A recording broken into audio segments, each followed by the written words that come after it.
expand our ranks. So that means everyone is here in some form other than Connie Patton. Let me think. Is there anything we need to do to this agenda before we ratify it? No? Okay, can I have a motion?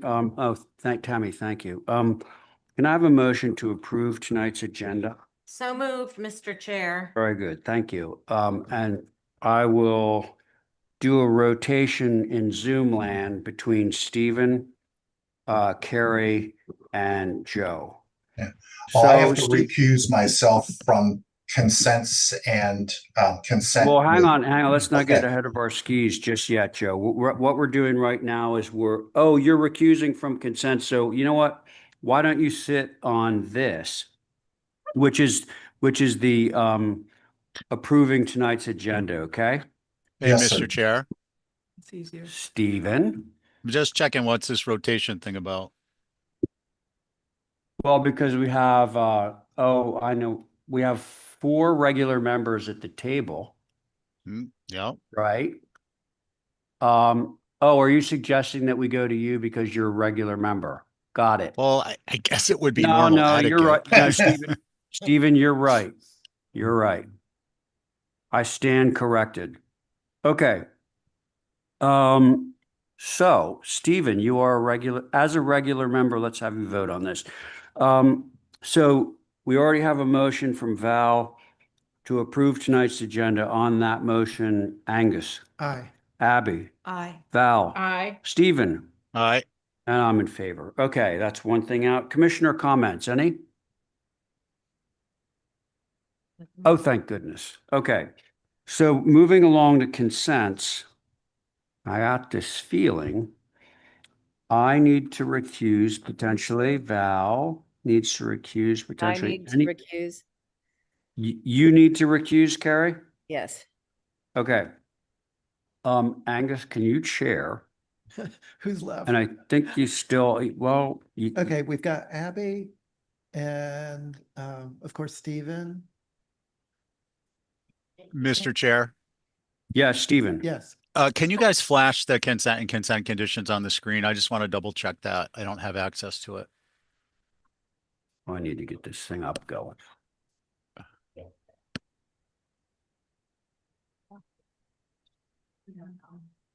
But I think we're in a pickle because Angus, Abby can vote. Stephen can vote. Val has recused. Oh, Stephen can, yeah, so I that's, just want to double check, that's all. okay. I closed it and then Steve morning. Hang on one second, Steve. I closed it out. I gotta find it. Go on the email and click on it. I closed it out on the. Why did you do that? Because I didn't think I needed it. It's just the agenda. You're not. No, that's it. Steve, you want a piece of gum? Haha. Yeah, I don't know, but it's gonna take a minute to get it out of my email. Kathy, I got it. I did find the link. I'm good to go on consents and consent with conditions. Thank you. Would someone like to make a motion in regards to consents? So moved. On your motion, Abby, Aye. Stephen, All right, and I am an aye as well. We'll move on to consent with conditions. Let me check that one. I can be on that. Yeah, so can I. Oh, great. You want to take back over? All right, so this looks like it could be the regular board. Am I mistaken? I don't think so. Okay, on consent with conditions, regular board, can I have a motion? Motion to approve consent with condition. Okay, that was from Val on Val's motion. Abby, Aye.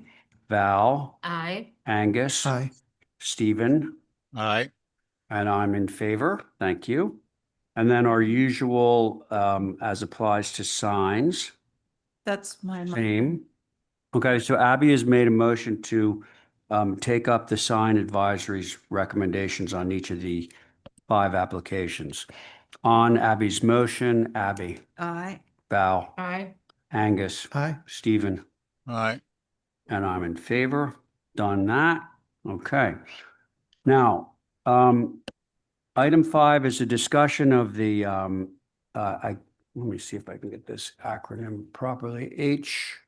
AHTF Housing Production Plan and its potential impact on the Nantucket Historic District Commission. And I believe, was there somebody that was wanted me. to, well, I know it was you, but did I understand that somebody wanted to speak on this? Mr. Chair, Dylan from the Housing Office is actually coming on to, as a panelist, so he'll be here to introduce this to you. Oh, okay. And I have it printed right here. Okay, that's great, Val. Thank you.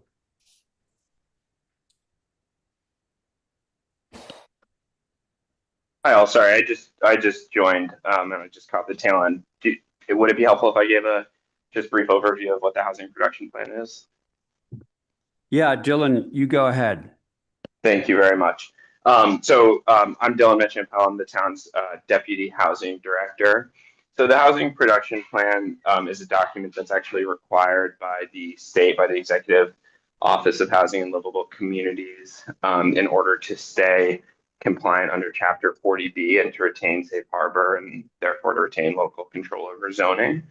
So at a high level, there's a number of things that have to be included in a housing production plan, including a housing needs assessment, an analysis of local conditions, constraints, demographics, as well as a review of implementation strategies and potential sites for housing development.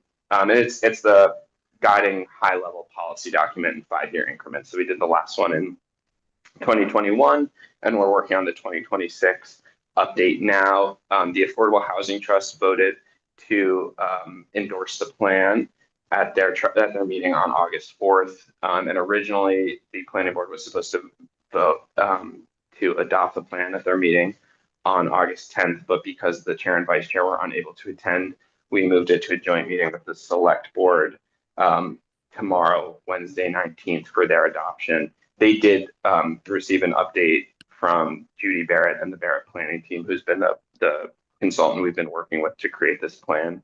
At their July 22nd meeting, the planning board also got one at their July 13th meeting. And so I'm happy to answer any questions, but that's sort of the high level overview of what the housing production plan is. And the key thing to just keep in mind is it is mandated to get certified. Once it's adopted, it's submitted to the EOHLC, and it's certified by them. And then they use that to check against our housing production progress to ensure that we're making progress towards that goal and able to retain safe harbor and local control of development under Chapter 40B. Okay. Let's see.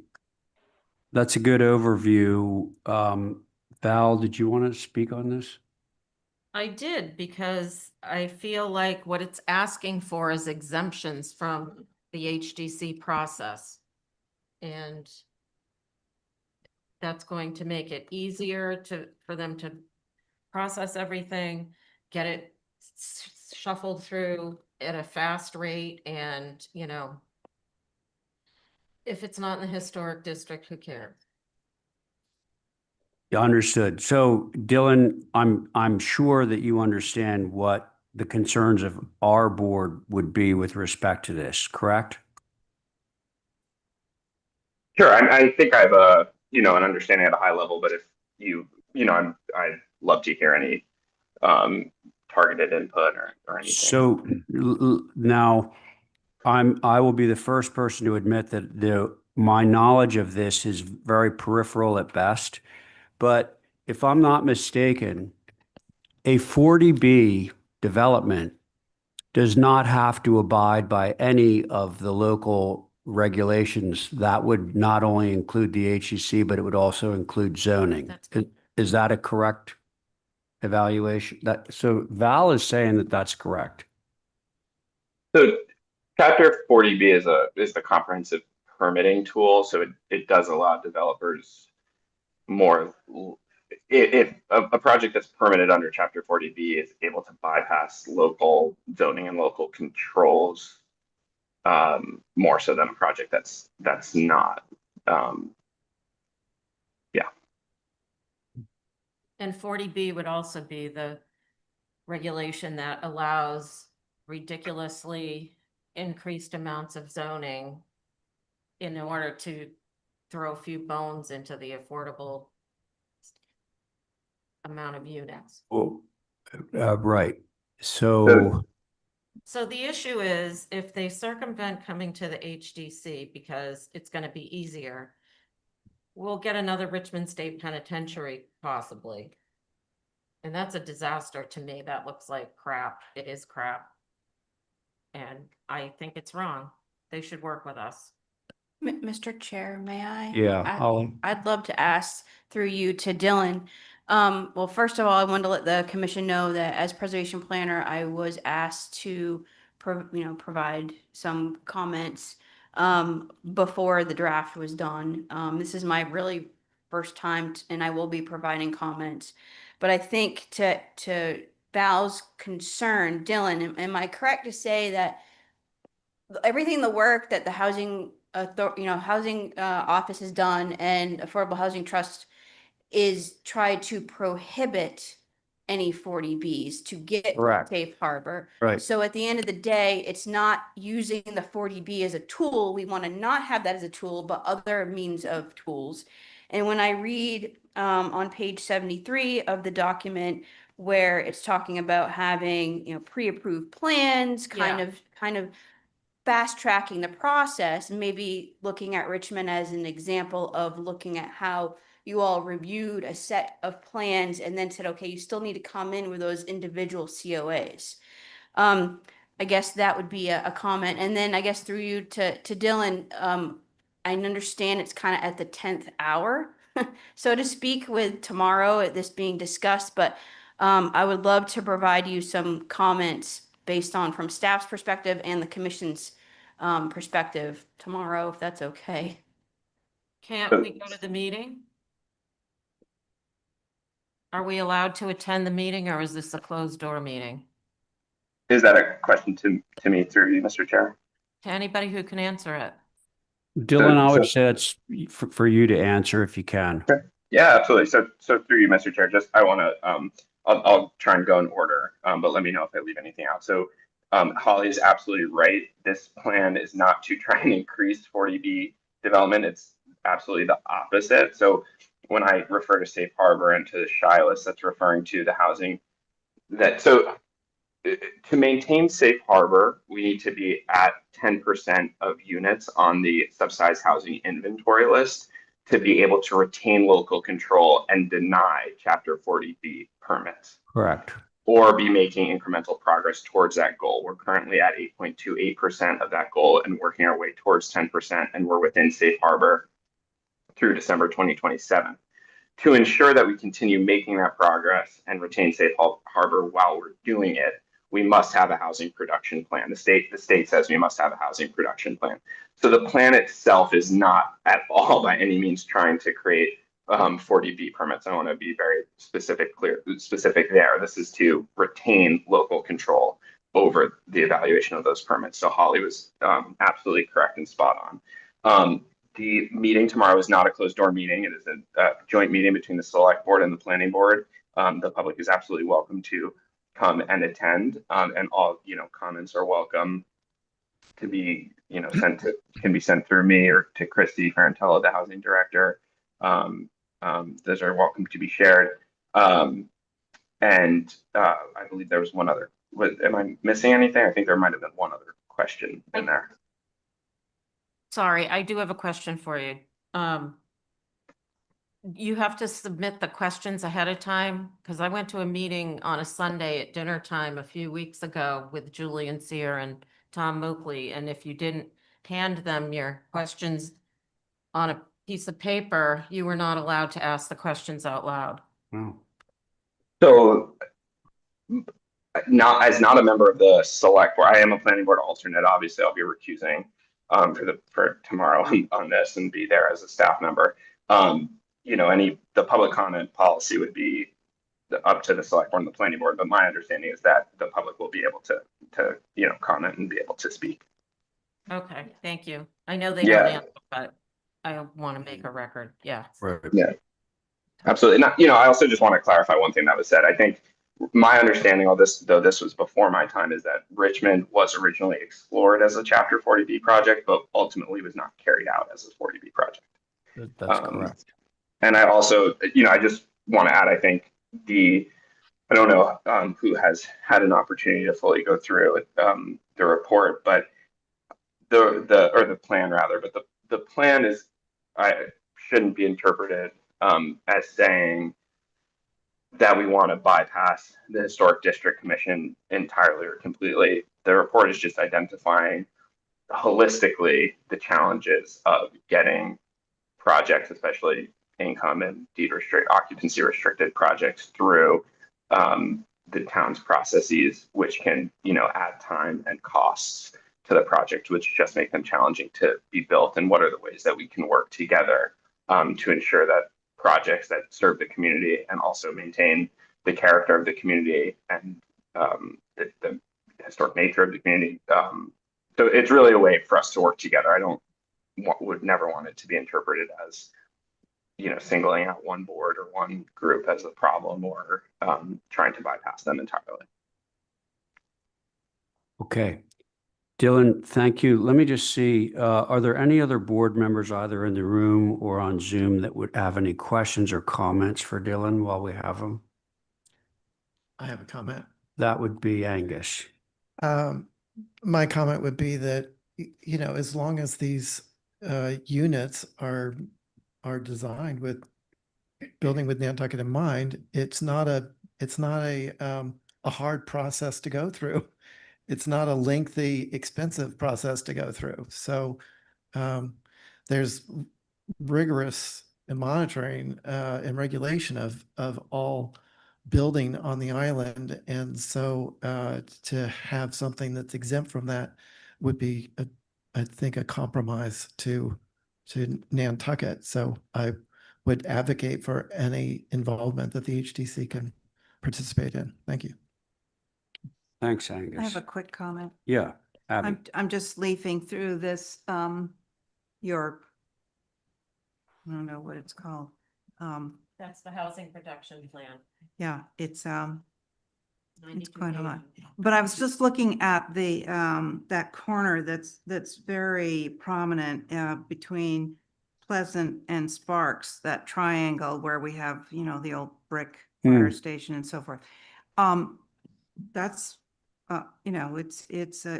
would have a big impact on what you do. Are you, yeah, so I guess my question is, are you, would you like to work with the HDC on some of these parcels, or, would you like to hear from us? So through you, Mr. Chair, Yes. Just at a high level, the parcels identified at the end of the plan, one of the requirements is that the town identify both public and privately owned land that could be suitable for housing production in the future. They should not be taken as anything that's like a plan or a project that is in the works. But to address the question directly, yes, absolutely. I mean, we from a staff side talk and collaborate with Holly, and have had several projects come before you, and all of our projects, of course, come before you, and very much value that input. Okay, thank you. Thank you. I have a question. Anyone else? Yes, Ray, it's Carrie. Carrie, yeah.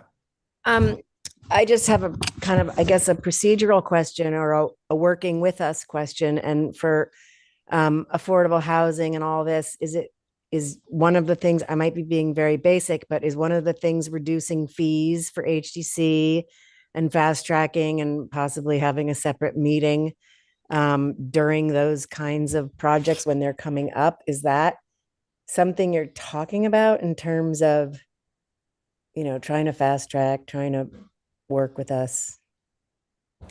That's it. So, through you, Mr. Chair, yes, I think that's a great example of the kind of thing that could, help our timelines and help our processes, for sure. But again, I also just want to say that this is a the housing production plan is a guiding policy document, so it's supposed to lay out the both development and policy initiatives that we should be undertaking over the next 5 years. So to the extent those things are laid out, they should be seen as things that will be coming forward to you for collaboration on, not things that we're trying to go around you for. Right. Thank you. Okay. All Mr. right. Chair, Yes, Stephen. I might have a few comments. Yeah, sure. Go ahead. All right, so I think it's important that the HDC take a step back and look at this document in a holistic sense with respect to the HDC. My primary concern is that one, these are guiding policies and goals to undertake in the next 5 years, which are all laudable goals, with the exception of the HDC is relegated to a public comment role, whereas page 54. Let me see here.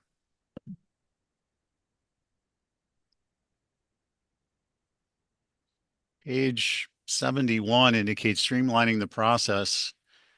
It talks about reviewing and updating the special act of an independent authority. Making determinations as a public body to exempt common items from full HDC review and shift the review responsibilities to town staff. Much of that I don't have an issue with if properly addressed. However, if it's addressed by the select board or others, I don't think that that's appropriate. And we're not listed.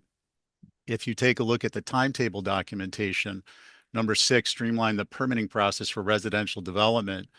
The lead responsibility doesn't include the independent authority, which is the HDC. So we're kind of it seems very odd to me. It goes on to indicate one, work with the HDC to create design standards for pre-approved housing plans, et cetera, which I don't have a concern with. I think that that's workable. And it goes on to of terrible concern to me, and we've all lived through this, was review and, if suitable, implement the recommendations from the National Alliance of Preservation Commissions for the Town's Preservation Program and Special Act legislation. Well, the HDC is the Special Act legislation.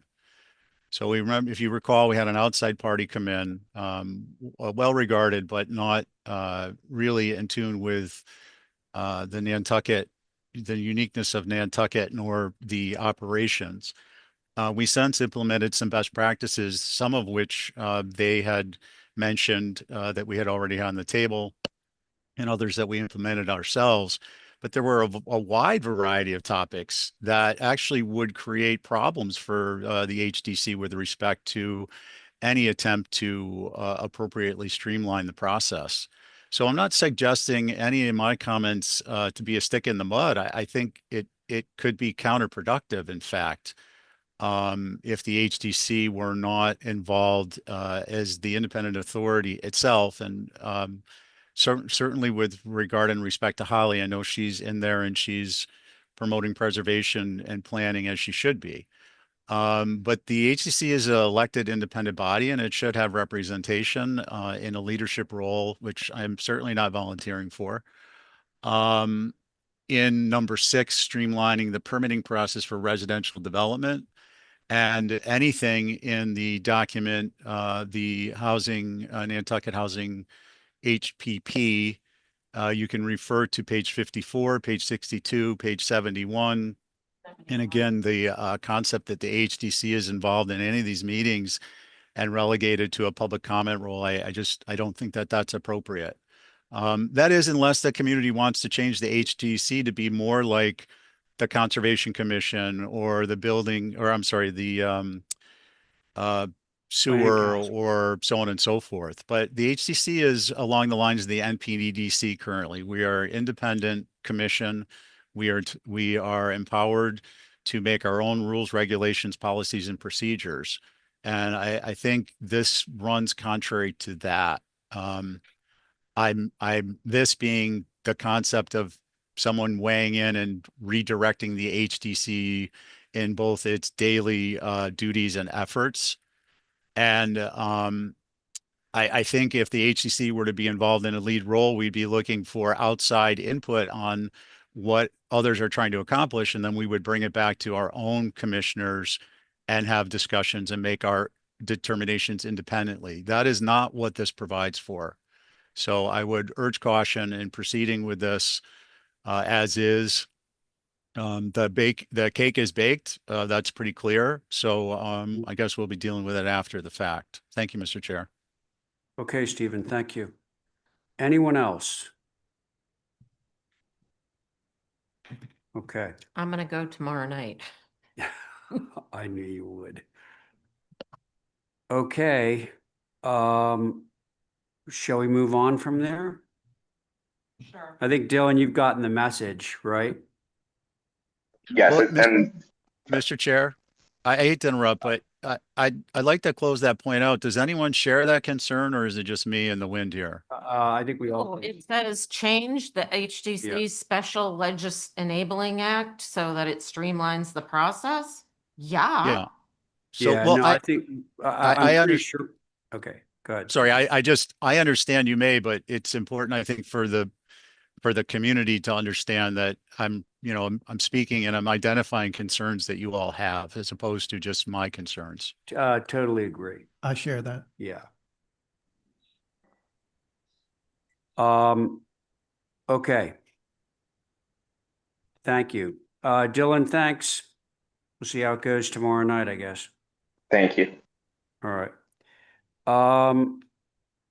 Okay, comments, question, Q&A for Holly. I'm with you all night, so. Okay, that's I like that. Okay. And it's theoretically going to be a long night. Okay, so next up is the remand that was discussed 2 weeks ago. This concerns the garage at 43A Union Street. Just to be clear, a vote was already taken, and the remand vote was a vote in favor of not approving the move off, or actually, I should say that not approving the demo of the garage. Now the interesting little fact that we have before us right now is it was a 5-person board then. Connie Patton, who was one of the sitting members and one of the people who voted against approving the demo of the garage, is not with us.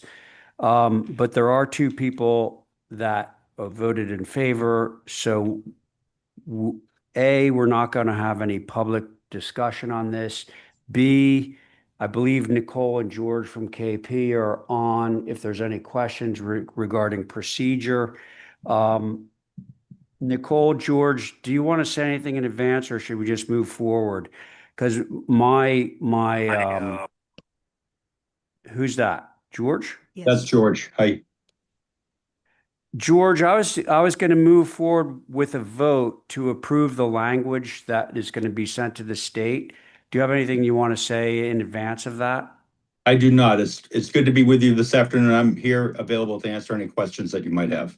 Okay, great. Thank you, George. Okay, so the sitting board at the time, as I say, Connie's not with us. I'm here, Angus is here, Abby's here, Joe Paul is here on Zoom. So, assuming that everyone has read the language that Angus drafted and KP approved, for the reason for the denial of the demo, we're going to take a vote on the language. Everybody understand that? What's on the table? This is not a vote about demo or not demo. This is a vote about the language that's being used to support the denial of the demo to the state, back to the judge. Okay? Does somebody want to move that? Or is there any discussion that wants to take place? Questions for town council? Anything like that? If there isn't any discussion, I'm happy to move that we sign and approve the language for the denial. Okay. Angus has made a motion to sign and approve the language as drafted. I'm going to take a voice vote on this. A roll call vote. Angus, on your motion. Aye. Abby, Aye. Joe, Aye. okay? And I'm going to abstain, just so that there's no ambiguity. I just for the record, I thought the language was appropriate, but I did vote against that motion. Okay, in any event, the motion does carry. There's a majority. Okay, next up, thank you, everyone. Next up is to ratify a vote of August 4th. And Ray, just one last thing, if you could Yes. have Holly, if that could be signed today while everybody's there, and then if someone could PDF it to me, I'll file it Yeah, with the court. so Angus is here, Abby's here. I suppose you could get Joe's. What do you need on there? I mean, Yeah, 3 signatures should do it because it was a 3-2 vote. So I would, I don't need to file it today. So if okay, Joe's gonna need to come into the office or something to sign it if you. Yeah, if you he need doesn't to. mind.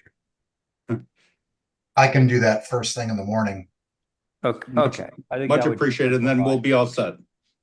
Okay, great. Thanks, George. Good afternoon, thank you. All right. Okay, now back to our ratification of a vote at 35 Maury Lane, and it looks like Angus, you are chairing this one. Yes, so there aren't any alternates, and the board is myself, Joe Paul, and Connie Patton.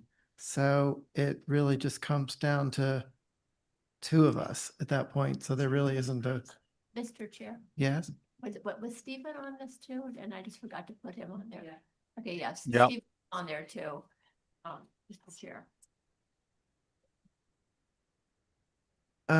So was Stephen on it? Yes. Oh, great. Oh, so we've got 3. Excellent. So would someone like to make a motion to ratify this vote of August 4th in regards to 35 Maury Lane? So moved. Thank you for that, Stephen, on your motion. Aye. Who's left? Joe, I'm an aye. and I'm an aye as well. And then we move on to new business, 8/4/26. Back over to you, Ray. Okay, Thanks. Thanks. First item is at 8 Moores Ave, door and window changes. Do we have somebody to rep? Yeah, I'm here for Rob Reed. Great. Okay. Regular board.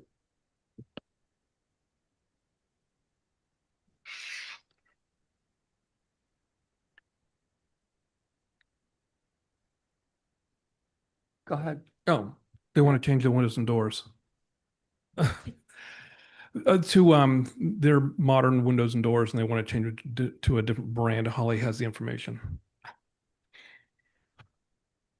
Holly, it looks like you are okay with this, except for the fact that if there are original windows, is that accurate? Yes, sir. That is absolutely accurate. These are for the most part, Brosco going to LePage, so I had no concerns on that. And can you? We did a window survey and affirm looked them all. You did? Yeah. Okay, so they're all new. They're all new. Okay. Questions, comments from the board? None. Everybody good? Yep. Good. All right, good. Motion to approve as submitted. Very good. Thanks, Angus. Thanks. On Angus's motion, Abby, I don't think, am I on that? It's, we are a regular member. It's all new business, so you're going to be on all of them until 7 o'clock. But you're Aye. good. Okay, Val, aye. thank you. Angus Aye. and Stephen, Aye. and I'm in favor. Okay, next up, 6A Silver Street. That's you, Val. I'm gonna hold until the homeowner lets me know if she's coming on or not. Oh, okay, fair enough. Then we're moving along to 32 Woodbury Lane.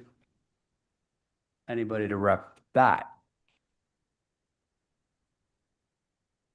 Mr. Chair, I have a couple people in the queue. I'm not sure who's representing Southern New England Windows, if they want to raise their hand, I can promote them. We'll give it a minute. Somebody on Zoom for this?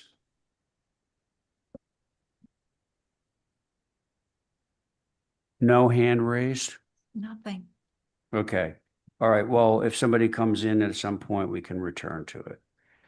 Okay, folks, now we're on to 6 Clifford Street. Mr. Trost. 6 and 8. Yeah, we'll do it all at one. Are there any conditions? Mr. Chair, Stephen. I'm gonna sit off the deer fence. Okay. Let's see, now we will have a rotation. Joe, you there? Yes, I'm here. Okay, thank you.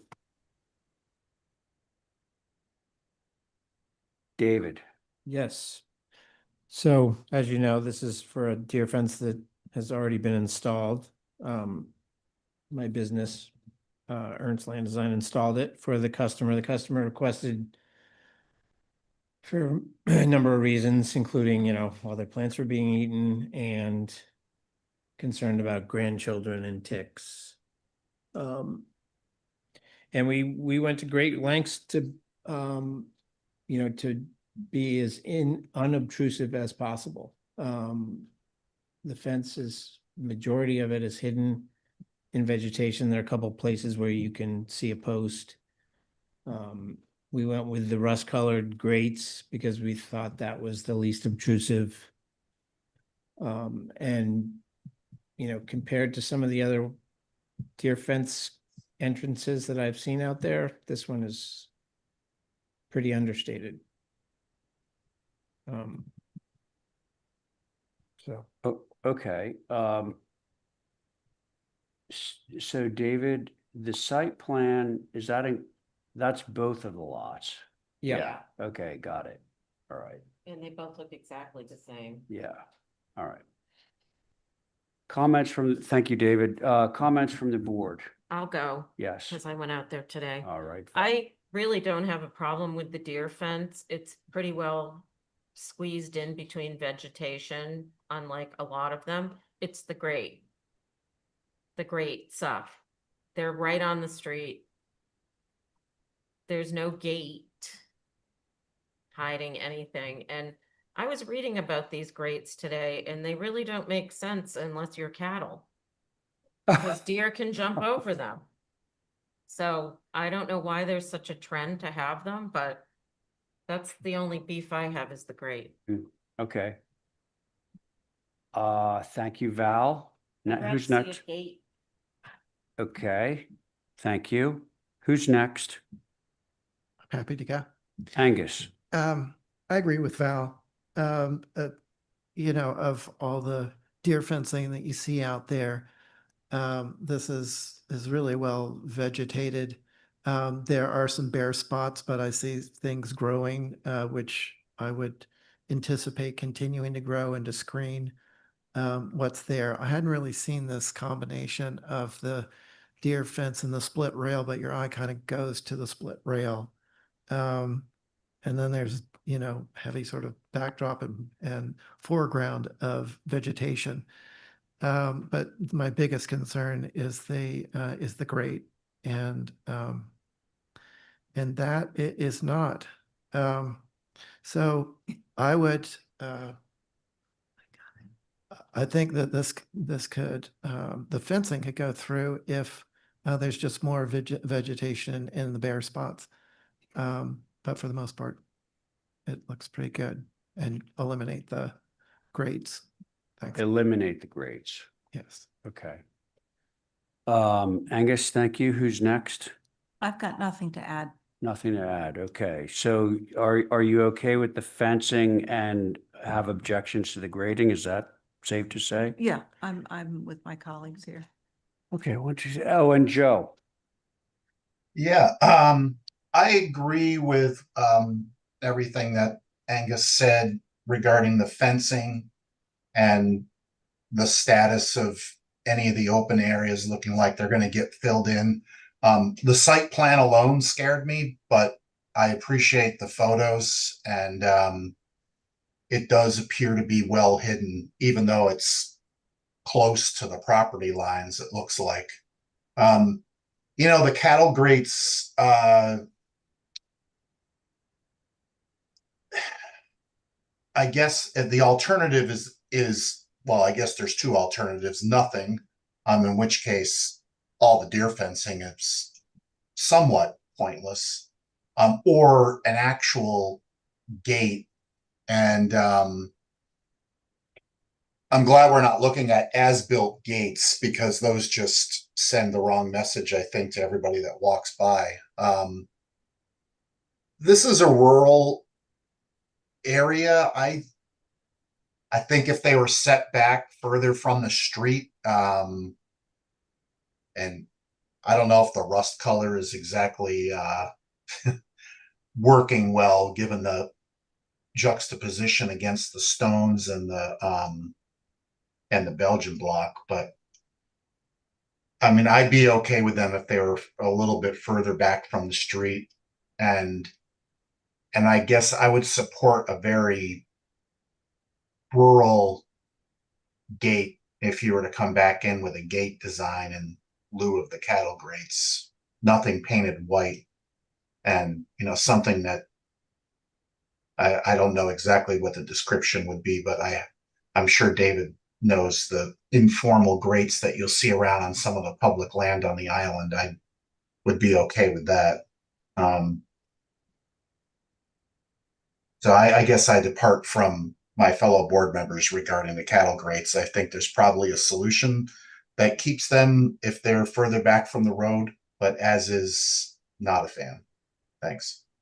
Okay, Joe, thank you. So David, it's funny for me. When I look at the photograph, if I didn't know that was a cattle grate, I would have thought that it was running bond brick. So it's kind of funny because you would have, Belgian block, one apron, then a second apron of brick, or in this case, a red cattle grate. Yeah, I could go for the grate if it moved further back and was a different color, or the fencing, not the fencing, the gate is not a bad idea, but looks like you may want to think about some modifications to this. Oh, and it doesn't sound like that the fencing is that big a deal. Okay. It's really, I think the discussion is more about the cattle grate than it is about the fencing. Mr. Chair. Kathy. Yeah, so just 2 points. These are as-built, so I don't know what kind of fee you want to impose because your fines have got substantially higher with your new fee structure. Yeah. Number one. Number two, if you're going to make a motion today, if you could please give a time frame for compliance, because it's extremely difficult for staff to monitor these, because those usually end up with a citation and we end up going to court. So if you could give. Okay, well, thank you for reminding me of that, but I think the motion today is going to be to hold for revisions. Is that safe? Like, we're not going to move to, yes. Could you have them come back at a specific date so that? Oh, you mean with revisions? Yeah, well, as well, whether it's to make a motion to a conditional approval to fix it or to come back for revisions. I need a date because it's just. Okay, got it. Thank you. David, the next, well, theoretically, you could get in for the next old business deadline. That's Already passed. has it already passed? Okay, so then your two old businesses out. You want to talk about this with your client, right? Correct. Okay, so we're going to move to hold for revisions to hear what you want to do to sort of remedy. And I think we could take up the fine if there's a fine at that time. But by the way, are we talking about two separate owners or are we talking? Same owner. It's all one property. Okay. So we'll talk about the fines at that time, Kathy, but for now, let's say that it seems reasonable to be able to get this in for the next old business deadline. Okay. All right? Good? That would be Everybody? my motion. Okay. Would it be jumping to conclusions to include 6 and 8? No, not at all. I think that's assumed. Yeah. So, Okay. this Angus's motion is to hold for revisions, which will be submitted for not, well, for the next old business deadline. For both lots 6 and 8 Clifford Street. Angus on your motion? Aye. Very good. Val? Abby? Aye. Joe? Aye. And I'm in favor. Thanks, David. All right, thanks. Yeah, bye. Sankaty Head, 100 Sankaty Road. Anybody? It's a cell tower. Oh, uh-huh. Yeah. Anybody? Can we look at the site plan? Because I might be able to shed some light on whether this is. I don't see anybody in the queue, Mr. Chair, but it is what we call a co-locate of an existing cell tower is what it is. Yeah, there's already one that exists, so is this a replacement or an addition? Well, Replacement. I'm not inclined, excuse me, Okay. like, I'm not inclined to hear it without a representation. Okay. Is that fair? Yeah. So we're just gonna bypass it, because, we can speculate about the circumstances and so forth, but I'd rather have somebody explain it to us. So let's hold that one for rep. Okay, folks, August 18th, business, 34 Bosworth Road. Ben around? Ben's in the queue. Okay.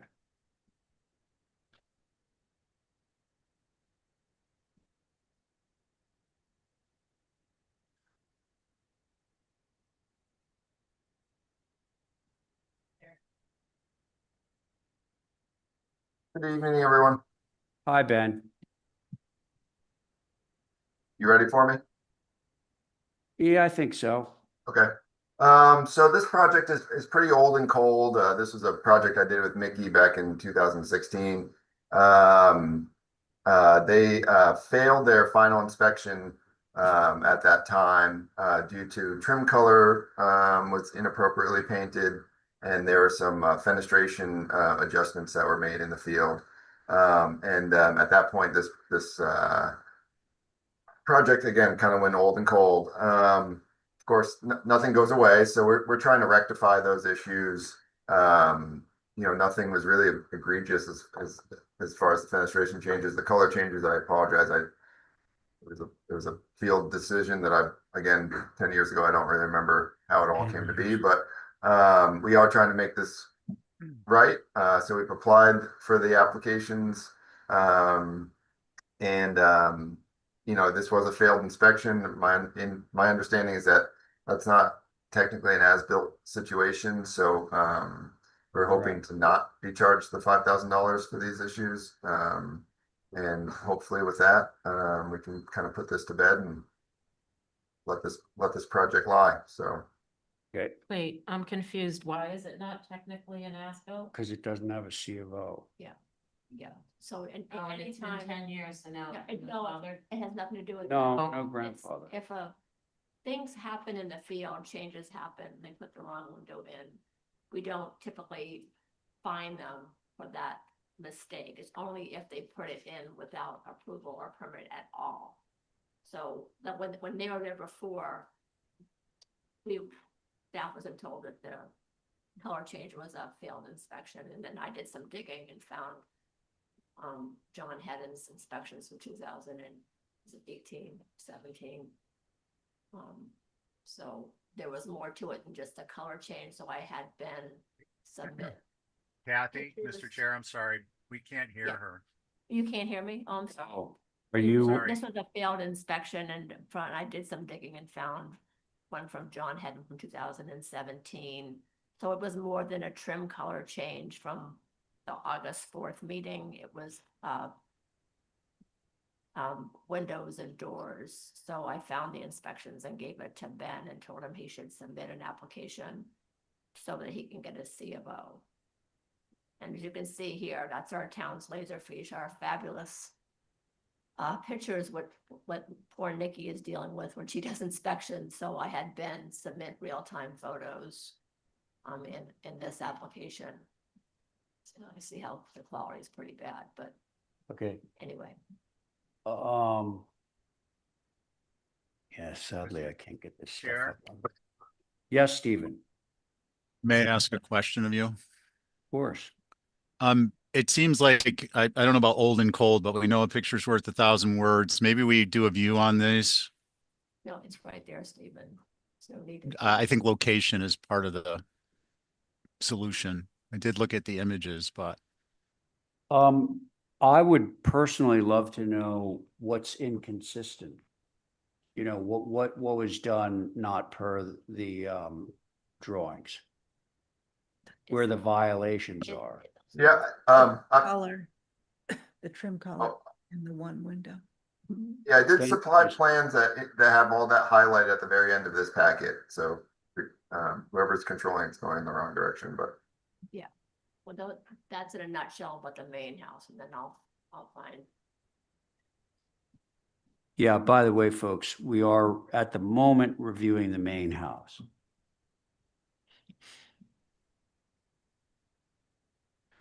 mm, Ben, did you want to walk us through what has Sure. changed? Yeah, Yep, so here we are at the east elevation. Obviously, I've noted that the trim color is white, it's supposed to be gray. And then you'll notice to the left of that French door, there was a window approved for that location. It's not there. So that's that one. Sorry.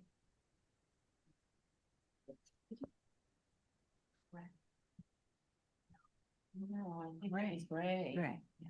And it's white. So yeah, this is the elevation facing Bosworth. And at one point we had so starting on the far left here, that door style is a French door. I think it might have had a kick panel below it in the previous approval. Moving towards the right, that triple gang window, it's actually approved at a previous approval, but then we changed it to a French door, but then it was installed as the triple.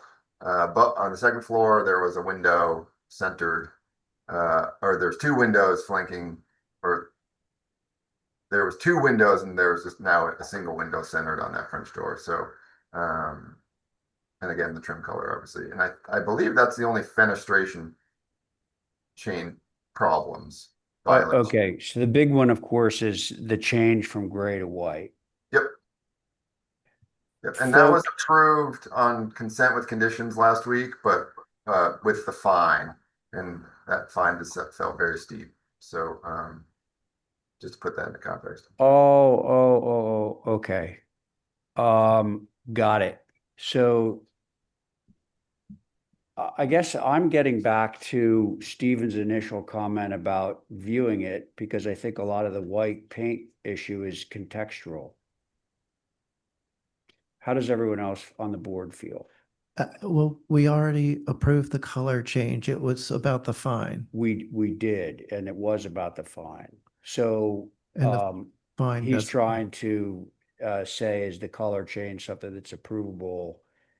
I guess we are saying it's approvable, but all right, how does everybody feel about the fine? What was the fine? $5,000. Yeah, Or 225. I really wish these fines weren't so onerous, particularly for colors, but Well, and in this case, it doesn't apply. And was it on my consents? I've forgotten. Yeah. And so I wasn't aware of that loophole with it being prior to the inspection, the CO.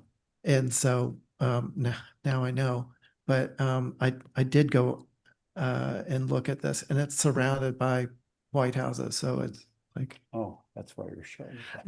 Okay, okay, got it. No, I got it. Okay, no, I thought you were showing me like the house. Okay, how does everyone else feel about this? well, may I? Yeah, Stephen. I'm not sure I picked up all that conversation, sorry, but it sounds as if this is work that was completed without an approval, but prior, there was a pending application.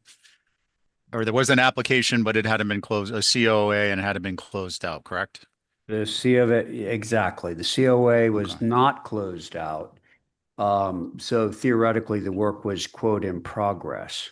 So I think what we typically do here is if someone noticed this on the street and Ben came in with old and cold colors that were never under a open application or an open COA, then the as-built fee would apply because they pursued the work without consulting the HDC. Now this is very slightly different, and I know it's a matter of whites, grays, and blacks. Forgive me, but there is an open COA, and we can make a determination that we either, as we all know, we can either accept the color or not. And if we accept it, it's really, this is an amendment to an open COA, is it not? I regard it that way, Stephen. Yeah, so I think under that rationale, which is I think what we've been following, then I would not support the fee. I also would suggest that people don't run out and get a COA on your property and leave it open for, 20 years so you can get away with stuff. But those are my thoughts. Thank you. Okay, Stephen, thank you. Abby, Val, any comments on this? Are you okay with the white paint? Okay with the color. I hate to not have any fine whatsoever. It is a change. Okay, so the rationale is if it's an open application, it hasn't been signed off.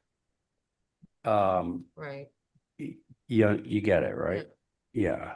It'd be like, what if, let's just say, a builder ordered, gray primer and we had approved white paint and they put up the gray primed wood and we said, oh, well, it's gray.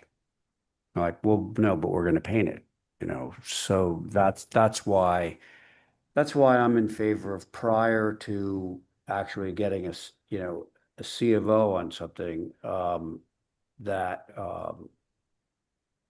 it shouldn't be fined.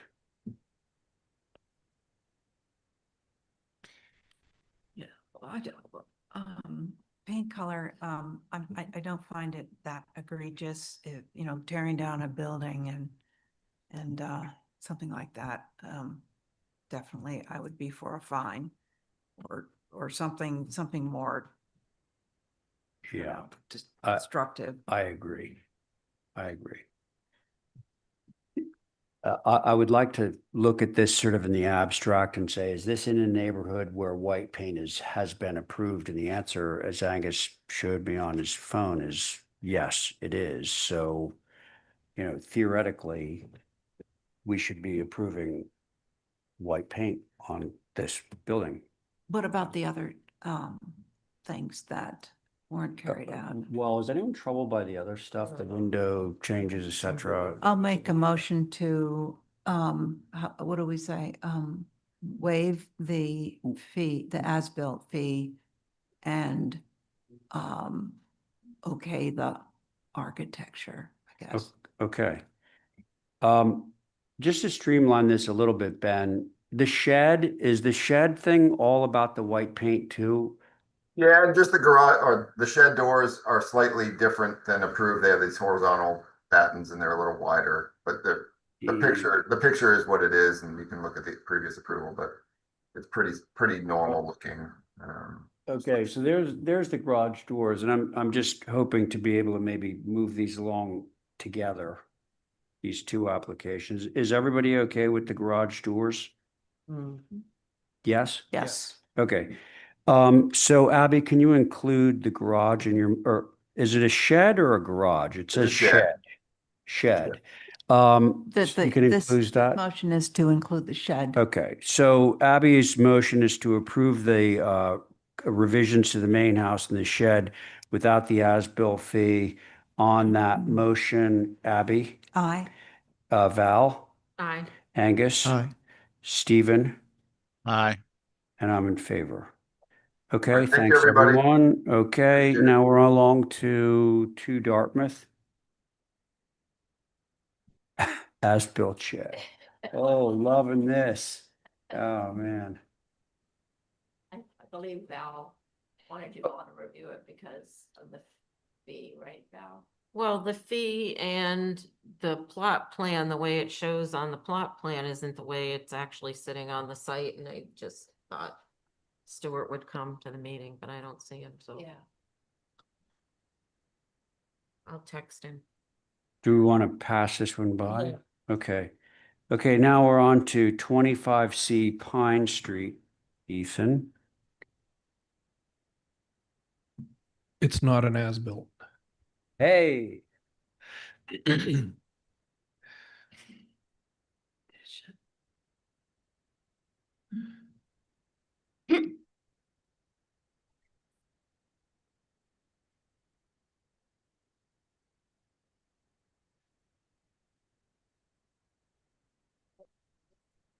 There to, well, basically I submitted a second story in this rear piece of this house. House is built in the 70s. And then read Holly's comments last week and I agreed with it. And we came in with revised, not doing the second floor, doing the just the basement only. And I wasn't sure if this is to be reviewed tonight or held till the next new business. So you could look at the drawings, but the drawings basically is the top. We're not doing the second floor, put it that way. We're just doing the little shed off the side, as you can see. Mr. Chair. Yeah. Point of order, sorry. So Holly, I just occurred to me that this is right across the street from my house. It is. Yeah, so Angus is going to chair and I'm going to recuse. That's us. Holly, yes. Thank you, Mr. Chair. So, first of all, I want to thank publicly Ethan for reading my comments. And with that, provided some revised plans. I think what you see up on the screen is actually the original submission. Yeah, I guess we don't have it. And is that the same that's in the packet? No, Or is that it was- revised? I'm trying to find it. And the reason why, not because, yes, the main dwelling is just unique. This main dwelling was built in 1984. However, the rear L to which this addition is going on to, coincidentally was built in 1923. So back in 1984, the HDC allowed the addition of a house onto a historic outbuilding, which you don't really see. And we have an updated Form B in the OHD of the fish lots to indicate that. Holly, can I make a comment? Like she says, yeah, the building in the back was a garage and then they gutted it, turned it into, it's basically a kitchen now with a bedroom in the front. And then they built this house in front of it. Holly, is it on the view pack? I can go find it. I was trying to find it on the view pack, but it should be. So what we have isn't the final version. Right. Correct. Basically what, if For you, instance, like you have a chimney it's staying. on the existing and then you just have the base of a chimney because there's a dormer above. So basically see how it says existing. That's what I resubmitted is. We're not doing the second floor. Oh, So it's just the simple gable. It's basically, no, it's, we're just doing the foundation, basement only. And we're also applied for the little shed off the side, which we're approved, asking for, as well as at the front, the side door in the front, we're asking to bump that out just because of the building is built on basically the property line, and I'm doing all my work within the 5-foot setback. And underground, basically, it's just, there's going to be a crawl space there, so we don't have to deal with the, retaining walls or any of that stuff. There's an existing crawl space.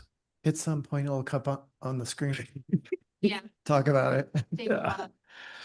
So, But while we're doing that, just to clarify, your board is Stephen, Carrie, Val, Abby, and myself.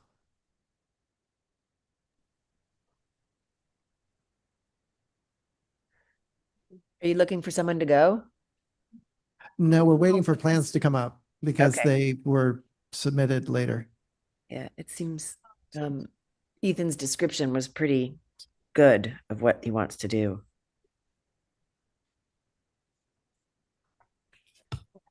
Yeah, I don't quite. Was it in your email or was it in HTC submissions?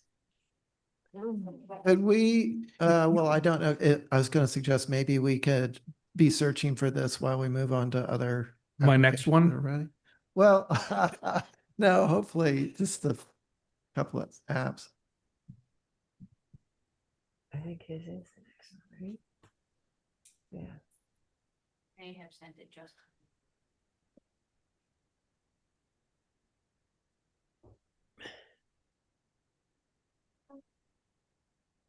Can I ask a question in the meantime? Please go ahead. So on the original structure, the old structure, you were going to put that up 2 stories, but now you're not going to do it.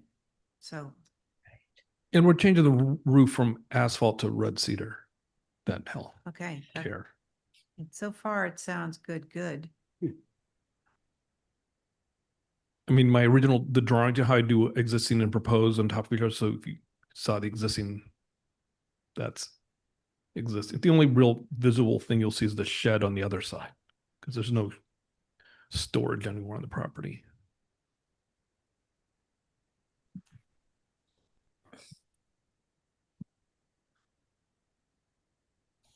And also the new one will have a window well on the back, but that's in the back. It's a window wells. So Kathy, can you receive email here? She can, because I'm on her email right now. Is it possible for you to just resend? that's okay. I don't know, can I? If you've got any service in here. I do. Okay. What if I look for sent? Oh, there's sent. Okay. You want to go to another one while we? Yeah, sort this? if that's okay, maybe we it's just do nice. the next application and then return to this? Does Yeah. that sound good? Yeah. Oh, there's All right. Holly, Pine Street. In that case, I'll roll it back over to you, Ray. Okay, so the next application is at 34A Walsh. Also Ethan, and this one is all about adding a skirt to a roof walk of the Yes. existing building that I believe was raised out of the FEMA floodplain. Yes. And it would be the regular board. And Holly's comments asked for photographs of the neighborhood with roof walks with skirts. And I went down there and I submitted every roof walk in Bryant Point has a skirt -3. And that includes the 1-story building roof walks. They did not include, I ran out of film. And Mr. Chair, those are included in the packet before. I see that, yes. Thank you. Mr. Chair, Stephen. I'm going to sit off this one and One Oliver's Way, give our alternates a chance to stretch their legs. Sure. Let's see. Did we just hear from Carrie? I think we did. Joe? Yes, sir. Okay.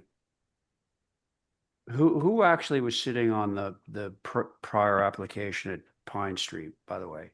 I wasn't paying attention. Oh, so we were just switching out you with Carrie. Okay, so if that's Carrie, this will be Joe. All right, comments from the board regarding adding a skirt to the roof walk down on 34A Walsh. Comments? I went up and down that street today and I think there's a mix of both, as well as the 2/2 windows. Is that a favorable? Okay, thank you. Who's next? I can go. Angus.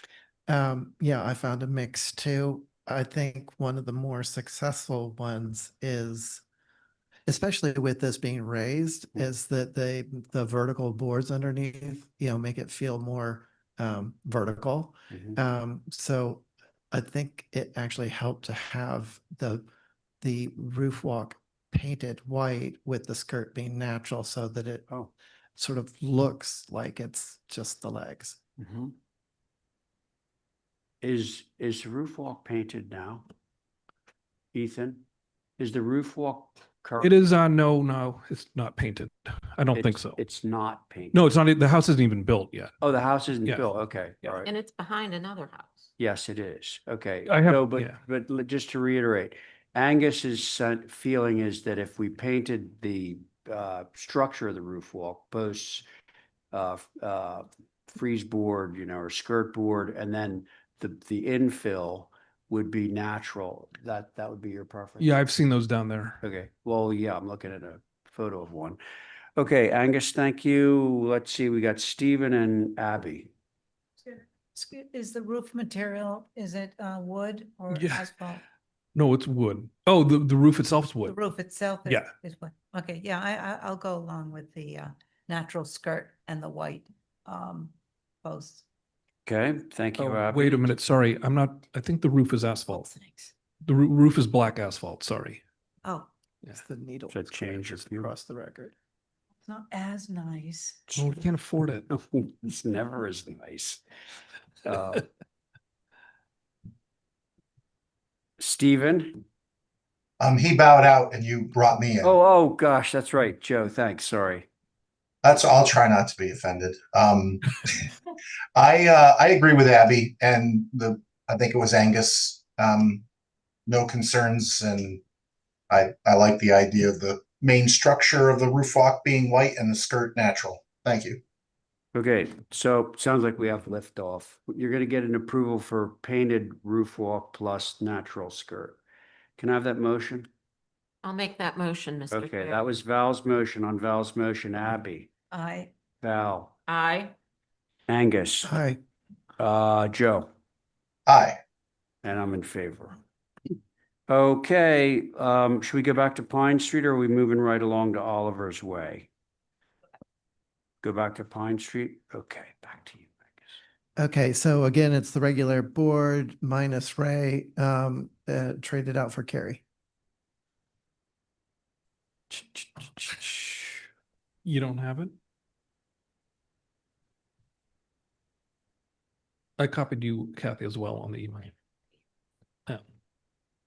You sent, it's in there, right? Yeah, I'm gonna go. Okay. It's that previous thing we have to control. Here. Oh, yeah, sorry, they sift our emails.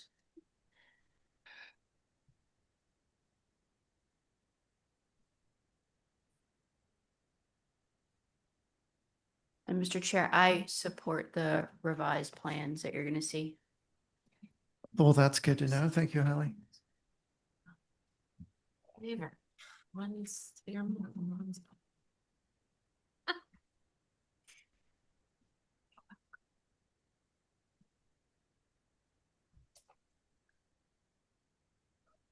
Getting closer. Is that the old one? That is not it. Okay, let me just. Double click it, go back onto the rest of. Yeah, that's fine. Wait, I know.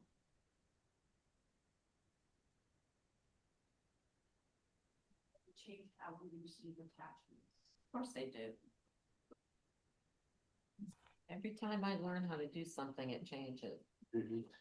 It looks like you're ready for an update.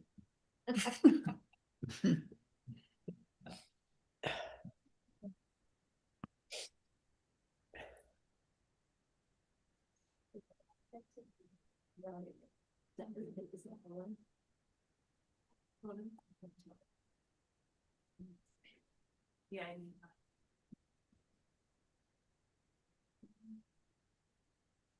He puts all the stuff in. Yeah, that's it. Okay, so So it's on everything. Yeah. Can't figure out how to plug it. Do you have the big copies in the blue container behind you? We should. Believe they have it. This one? Okay.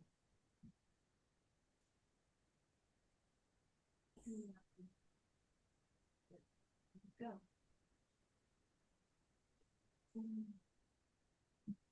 Yeah, yeah.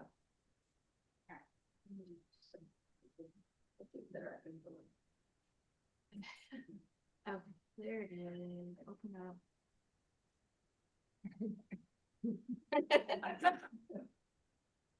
Time for the espresso. Yeah. Just skip over Ethan. Oh, Well, we certainly appreciate you responding to the preservation planner's concerns. Just get them in a week sooner. Well, you made the comments only Friday.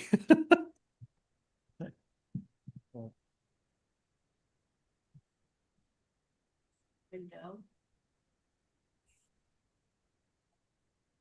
Window.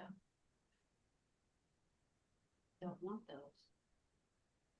Can we go to another one and come back to it? Or We still need it. We still have to open it. Window. Any reason why it's not doing that now? It's right there. Is that the one? Yeah, that's it. That's the correct one. You guys are just trying to project it on the Yeah, screen. that's exact. Let me ask a question. Well, actually, you're chairing this, but I wonder. Would you like if- to ask if through the all chair? If all the voting, the questions for your chair, are all the voting members on this able to access it via their own computers? None of us, Oh, none of you. Oh, sorry. because it's not in the packet. Got it. Sorry. I have a question for Ethan. This is Carrie. Hi. Hi. Your original plans showed a 2-story rear L with some dormers in it. Yes. Now you're saying you're not doing that at all? Yes. And the only thing you're doing is that little shed on the right side of the front elevation? Correct. Except there's a little tiny bump out on the left front. Oh, there it is. So You'll see it. here it is. That's it. So scroll the next one up. I see the little bump. Yeah. See that little, oh, It's slow. yeah, see right there, that bump out on the left? Yep. Yeah. Incorporated in. Approve is submitted. Yeah. There you go. Yeah. Thank you for that painful. Oh, God. One less thing next meeting. Thanks. Okay, so commissioners, any questions for the applicant? No. Would you like to comment, Carrie? Sure. I am okay with this. I think everything Ethan's done is appropriate. And I totally appreciate the lack of a 2-story L. Great. Historic bit. Thank you, Stephen. No concerns. Abby No concerns. and Val, I think you said. I made a motion to approve is submitted. All right, I'm fine with this as well, and I appreciate the sensitivity to not do a second story on this. On your motion, Val, Aye. Abby, Aye. Stephen, Aye. Carrie, Aye. Thanks. I'm an I as well. Thanks, Ethan. You're Thank banned you, from Ray. HDC for Okay. 3 weeks. Yeah. Was that 15 minutes? Okay, now we're on to 1 Oliver's Way. Hello. Chris is here. And just to cut to the chase on this one, regular board sitting and Chris, what you're trying to do is remove, there were 2/2s windows, right? And Correct. you just want to remove the grill. So it's really about visibility. Absolutely. And, kind of hopping on more people looking at Holly's comments ahead of time. I reviewed her comments this weekend and realized that the pictures were not part of the application. So I totally understand the comments and the context. There's an existing garage that's on the well, number one, it's not visible from Burnell or Oliver's Way at all. There's a pretty big structure on it's 60 Burnell LLC. So I imagine that's 60 Burnell. That's going to block the entire back of the property regardless. And on Oliver's, you can't see where the structure is going to be regardless. But the existing garage has 1/1 grills, and then the neighboring property to the left, which is the father's property, based on privacy and, you can't see it from the road anyway. That does have 1/1 black grills on it too. So there is context there as far as the two structures looking the same, but it was approved as 2/2. And to your point, Mr. Chair, it's all we're asking for is to remove the grills on the windows. Okay. Everybody able to see it and the site plan and all that? I went out there, you can't see it. Yes, I agree. Comments? No Regular concerns. board? Bells, no concerns? I would have preferred to have the 2/2s, but now that I know they're grills, it's sort of a moot point, I guess. Angus? Yeah, I mean, this is a real exception because it's completely hidden. So, preferably there would be grills, but you can't see it. And the grills were not your typical mutton. So, I'm fine with it. Okay, thank you. Stephen? I agree with Angus. Okay, I think we have liftoff. Motion, please. A motion to approve is submitted. Very good. On that motion, Abby, Aye. Val, Aye. Angus, Aye. Stephen, Aye. and I'm in favor. Okay. Thank you, everyone. Have a good night. Yes, okay, 51 Main Street.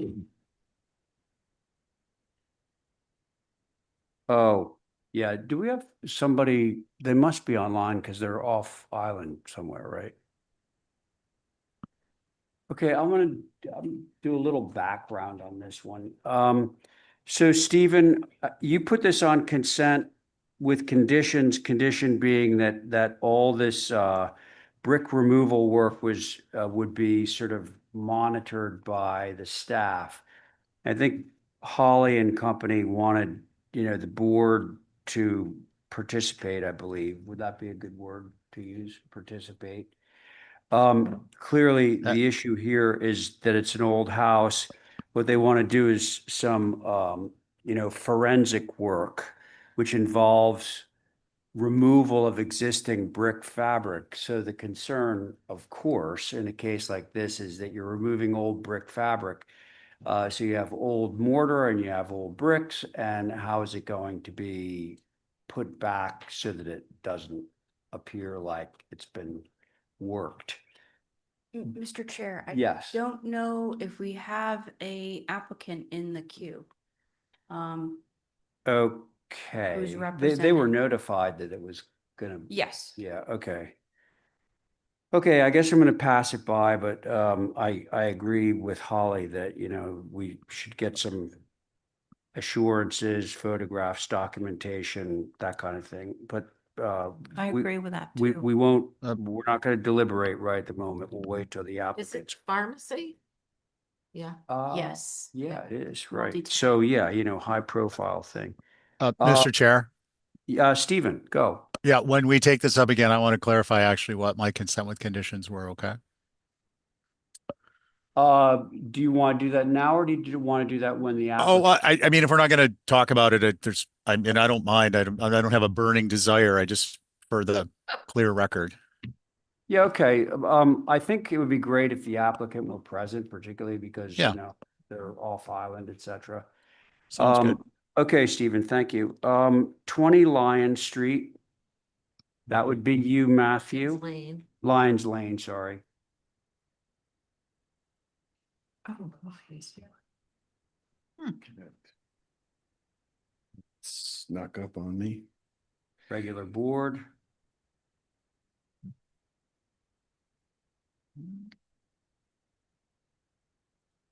Okay. Did I sign that? Actually, if you want to, might just take me so I can.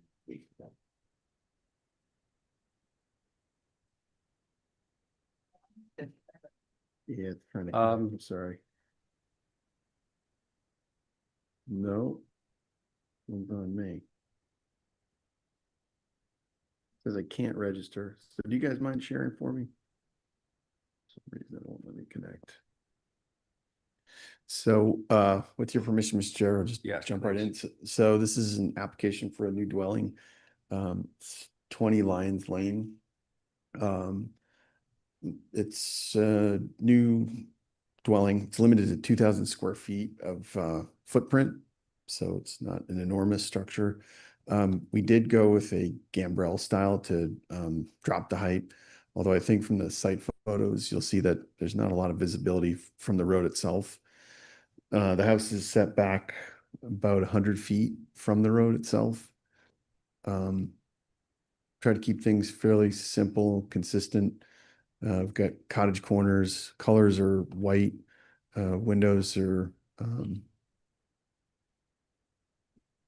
2/2, and I don't know, I think it's pretty straightforward. So look forward to comments from the board, Mr. Chair. Thank you. Thanks, Matthew. Is there a house on the site now, Matt?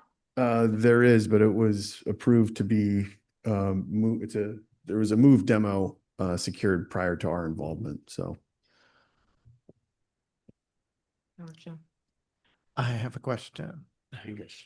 In the elevations, it appears that there are corner boards everywhere. So where are the cottage corners? My mistake. It does have corner boards. Sorry, Angus. Your mistake, what? I was mistaken. It does have corner boards. It does have. Yeah. Thank you. It does. It does. I'm sorry. Okay. So the my eyes are drawing tricking me. is wrong. No, the drawings are correct. I was incorrect when I said that it had cottage corners. It was mistakenly represented. Well, I'll go if Yes. anybody else. Val. My only comment is, can the half circle windows be separated from sitting on top of what's below them? One is a door, at least on the front.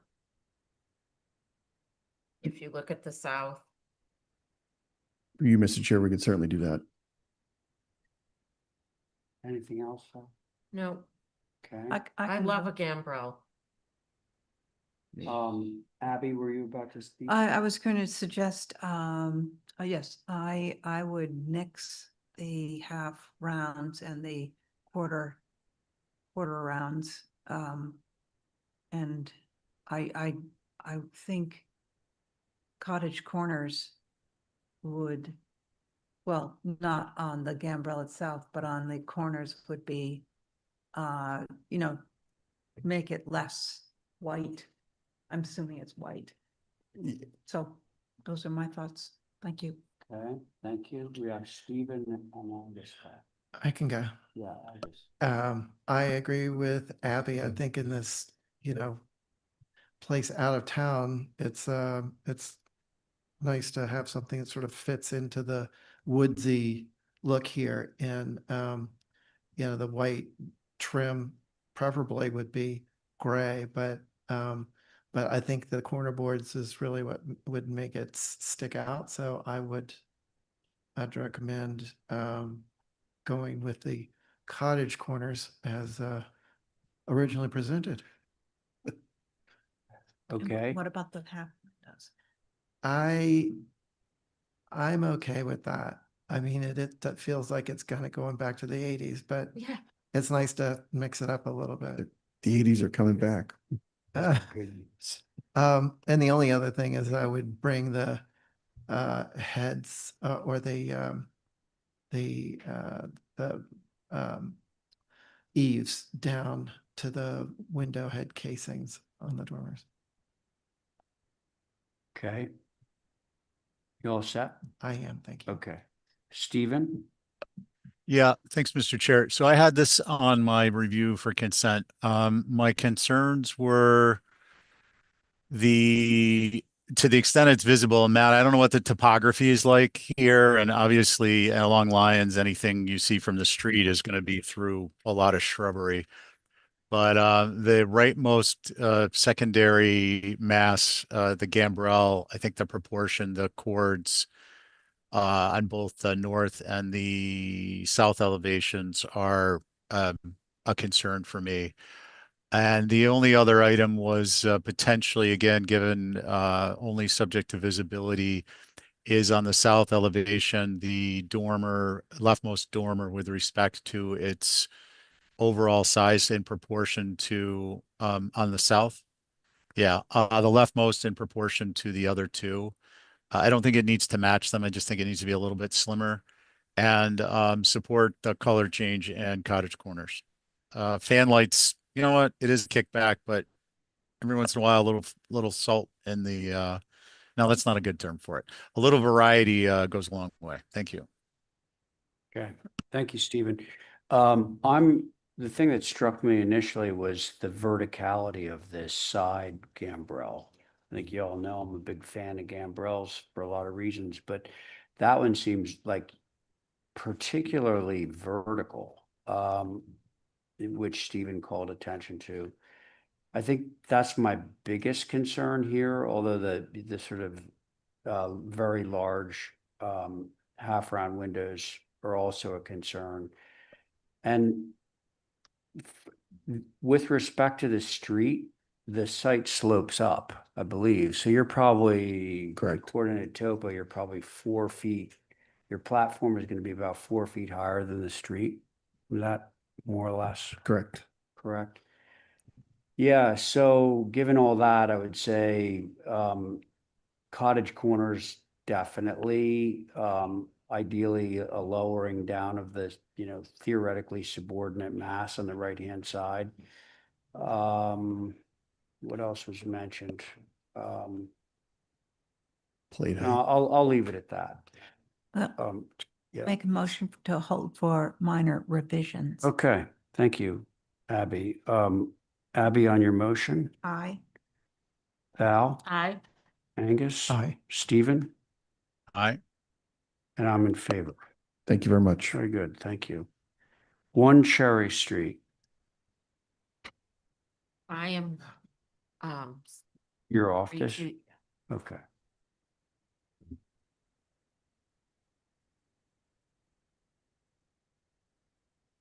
Hey, Rich. How are you? Good, how you doing? Doing very well, thanks. Okay, so Val's off. Carrie? I'm here. Okay, great, thank you. You know who your board is, right, Rich? What's up? You know your board now? Carrie sitting in? Yep. In place of Val? Sure. Okay, thanks. Are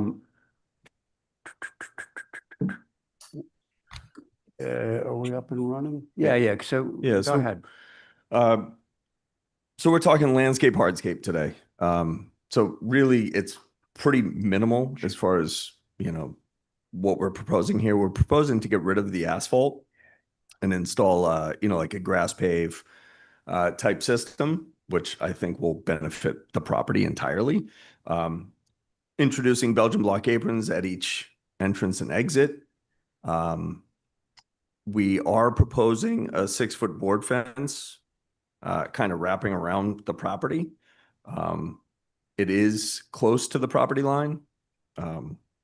I know the intent is to try to vegetate or at least grow some vines on the exterior of that fence. I know that's a concern of the HTC.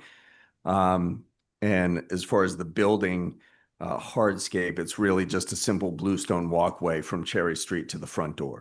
So as a whole, it's pretty minimalistic, but will make a big impact compared to what is there today regarding the asphalt.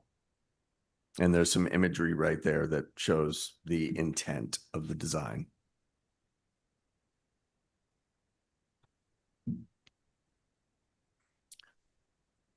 I guess I should ask, given the history of this project, is there anyone on Zoom that wants to speak on this thing? Mr. Chair, I see a butters. I don't see any. Oh, now I see a hand raised. Okay. You, Margaret? Margaret? I just unmuted. Can you hear me? Yep, we can hear you. Thank you. Okay, so my concern is, as I live at 6 Cherry Street, and my driveway appears to be right across from this new entrance. My concern is now the people flow is going from where they're parking out to Cherry Street, along Cherry Street, and then into this new doorway. So I'm concerned about this new doorway entrance onto Cherry Street. There's really not much room to walk up and down Cherry Street as it is, because it's a one-way street and it's very tight. That it? Yes, that's it. Thank you. Oh, okay, thank you. So we having somebody else? I'll just chime in. I see the little walkway. Yeah, so the walkway, again, the building was presented last week. It's coming back next week for revisions. As far as the driveway entrance, that's the existing entrance. It's actually probably a little bit smaller on the plan. I think are you addressing her concern? Was her concern the door onto Cherry Street or Yeah, the yeah, I think new Yeah, entrance? the door onto Cherry Street. Gotcha. Yeah, so she was suggesting, I believe, that, you would leave the parking lot and then walk around on Cherry Street into the front door. Gotcha. But you have a little side kind of walkway there. There's a little planting bed in front of that front porch and then a little grass area. I can turn that in. So right now they have a handicapped entrance ramp from the parking lot into to get up to that door. Oh, you mean on the current building, right? Right, so. Yeah. So my concern is now the people flow is going from this new entrance onto Cherry Street, down Cherry Street, and then into the parking lot. Now, my driveway is right there, so I have, adult children backing in and out with a large truck, which is hard to turn, to pull in and out as it is. Now, if I have people traffic, it's causing a little concern. Okay. I think we all understand your concern. Thank you. Mr. Chair. All right. Yes. Christine Mortensen also. Christine? Raised, yes. Does she? Christine, if you want to unmute, please. Hi, good evening. How is everyone? Thank you for listening Hi to me tonight. I'm speaking on both on behalf of myself as well as the Dwex at 5 Cherry Street. I know submitted another email about this property, and I just didn't know if the board has had the opportunity, I think, to look at their concerns. I think I won't read their entire letter, but I think the gist is this new proposed commercial entry, to Peggy's point, is just contradictory to the historical charm of the homes on Cherry Street. And some of these, I know they are the owners of the Benjamin Coffin home. And I think, again, it's the concern of now this building has been in place. The scale of it has been the same for decades. And now with this increase, we're now changing the entire landscape and the feeling of our residential neighborhood by putting a commercial entrance directly onto Cherry Street, which will change the entire character of the neighborhood. So I think that's kind of the gist. Again, I won't read their entire letter, but I believe the board's had the opportunity to review their email. In addition, I just had some general concerns about the parking plan, that because this building is now can become a mixed use, there are zero provisions for any new parking spaces. I don't see any ADA listed, and the scale of the parking spaces on the plan seems to be less than what a code would require for an actual parking space. So I feel like a reduction in the amount of parking spaces for a single parcel of land that is now going to have 3 uses, not just 2, is a bit concerning for all of us as neighbors for safety. Okay. Thank you very much. Mr. Chair. Anyone else? Yes, I believe the owner, Isaiah. Yep. Isaiah, your turn. Can you hear me? Yep. So I'd just like to clarify one thing, which is that people will not be leaving the property. But I should back up and say, we're not here for any of this. We're just here for landscaping today. But Understood. Yep. yeah, but That's correct. There's just a very minor error on the landscape drawing, which is where you see a little bit of screening between the green parking and the deck. That's actually a handicap ramp. So people who park will be able to walk on grade into the front door without leaving the property. The entrance you see there, we can close it. It's really just decorative. So I just want to point that out.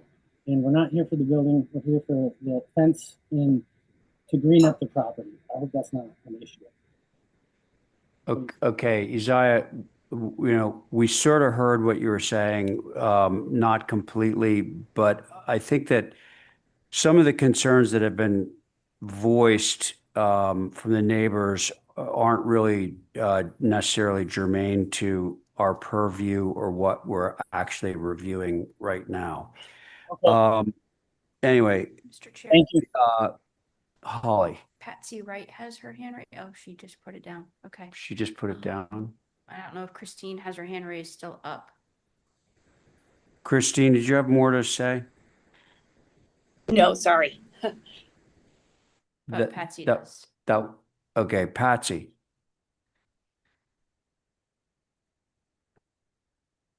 No? Patsy, you have to unmute. Hi, so sorry. There we are. The reason I've been lowering and raising my hand on this is because I haven't been following this as much as I probably should have been, in that I'm, at 10 Cherry Street. And I did want to speak, about other things other than the landscaping, which is why I keep raising my hand and lowering my hand. But I just would like to say, and this is not about the landscaping.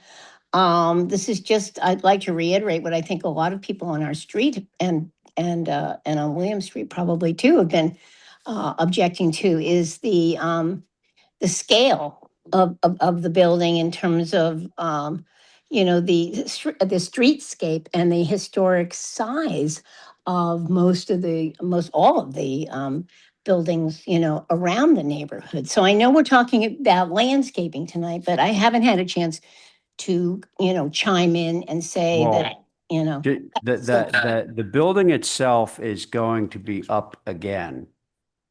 It has not yet been approved. So you get another. Okay, gotcha. So there'd be more time. So anyway, I don't want to take up any more of anybody's time on this because it isn't, I think, what I have to say appropriate for this particular meeting. But I did want to say that, and so when it comes back up, there will be more time for that on there, and that's fine. We can address your concerns then. Agreed. So my apologies for taking up anybody's time, but No problem. We'll see you Okay. next time. you Thank will you. indeed. Thank you. Bye. Oh, okay.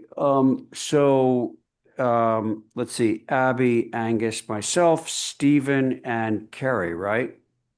Yes. And Mr. Chair, I did want to emphasize my recommendation was to track this with the structure that's being reviewed because of the fact that the building has not been approved yet. That was my recommendation. Okay, well, I understand that. And the issue is it's sort of, the reason that the building is not approved in large part is because we did not have a landscape plan, which we now do have. But I'd like to hear the board members' comments on the landscape. So whoever would like to begin, feel free. I have a question, Mr. Chair. Yes, Carrie. Thank you. In the beginning, you said, not you, but the applicant said that the 5-foot fence is wrapping the property, but I don't see how it's wrapping. Is it just around that upper left corner where the 3 cars are, or is it running along the basement stairs? Where exactly is it going? Rick, is there a way that you can explain that? I think I can see it. So we're obviously focused on 1 Cherry Street, but the goal is for 1 Cherry Street and 117 Orange Street is to have a fence wrap the entire properties so that this becomes a more private property, both properties. So it wouldn't run like along that driveway. It would basically run the entire perimeter of the property. It's hard to see it in Orange Street? What's it? Onto Orange Street? Well, again, that's 117. That would be a different application. This is 1 Cherry Street. So okay, sorry. Right now it would be from, you can see the property line cutting through the parking between car spaces 1 through 8. So it would run down that property line on Williams, along the back, and then down Cherry Street. The fence would go that entire length. If you go to the black and white drawing and not the color, you can see where it's drawn. Here. That would be helpful. I'm on the color drawing. Carrie, do you have the benefit of seeing the black and white drawing? Because the fence is, If the it's, person driving can scroll down. Yeah. So I mean, we can do it right here if you want. Okay, there we Oh, go. I got you. I got you. So basically, here's the property line, right? Right That's the on. property line. I see. Okay. So we're going right here, along the property line, along the back, and then right here Okay, thank on you. the street. okay. That was a question. I'm glad that you brought that up. I'm sure it's going to be something that gets some attention. So back to opinions. Who would like to begin? I'll go. Well, okay. Stephen, go ahead. I think that we should be, this is an incomplete application to the extent that the fence that's shown as part of this parking area is on another lot, and we don't have that lot application in front of us, number one. I'm not suggesting it's inappropriate, but I don't think it's proper procedure. And two, I have concerns. I think the gray pavers, are a nice idea, grass parking. But I don't see how it's going to be practical with respect to long-term use, heavy use, safety, potential safety, twisted ankles and things like that is not our purview. But the concern is aesthetically, we would be creating over time, what we would be approving is what over time would become a geometric pattern of concrete as a parking lot. Despite, maintenance and upkeep, I think it would be very difficult to keep this looking the way it is illustrated. And I think with good intention, the application and the applicant, their intention is that have it look this way. The only way I could subscribe to an approval on that would be temporary, and it would be subject to review. I don't know, for the first couple of years, every 6 months, because it will be a major difference in the aesthetic to have that geometric grid on the ground. Other than those two items, implicit in the first is the location of the privacy fence relative to the parking. I don't have any other concerns. Thank you. Okay. Stephen, thank you. Oh, Angus? I lied. I'm sorry. Yeah, okay. Then the Belgian block, I believe, I didn't lie. The Belgian block should be, I believe, the native stone mix. I think a white granite stone here is going to be a start departure, and the native stone will soften up regardless of what the parking material is. The native stone colors, which match, Rich, it just matches the pea gravel and the gravel. It's like a tan, a pink, a gray. We've used them all over the place. They're on Main Street in different areas. So that would be my suggestion for those. Thank you. Okay. Stephen, thank you. Do you want to go, Angus? You ready? Sure. Thank you. So, yeah, the dominant feature here is this grid of grass. And, when it gets lots of sun and little use, it looks something like the picture that's given. Otherwise, it's like dirt squares in a concrete, grid. So I think that needs to be rethought. This is in the OHD, albeit on the edge, but it still is. And this is a very atypical, in fact, I don't know if there's any sort of commercial spaces that have this kind of parking lot. So I think the parking lot needs to get rethought about a material that fits in better in this area. The fencing is possibly appropriate, behind the north and south, or between the north and south ends of this building, but much beyond that, and certainly going along the street, I wouldn't see as being appropriate. And yeah, I think when there's a sidewalk, a front entry makes all kinds of sense, but without a sidewalk, with people having to actually go out onto the street. I think, this brings to light when we review the building, that it probably makes sense to have like a shingled rail there or something, and just draw from the parking lot up onto the side of the porch, rather than having a deliberate paved entry and opening from the street to the front door. That's all I have for now. Thanks. Great, thank you. Let's see, Abby? Yeah, a couple of things. First of all, I'm worried about just opening those car doors. Is there enough space? They look really close together there. But I just want to make sure that you can open a door. I don't know, the squared off design, I think it's such a huge departure from what's there now.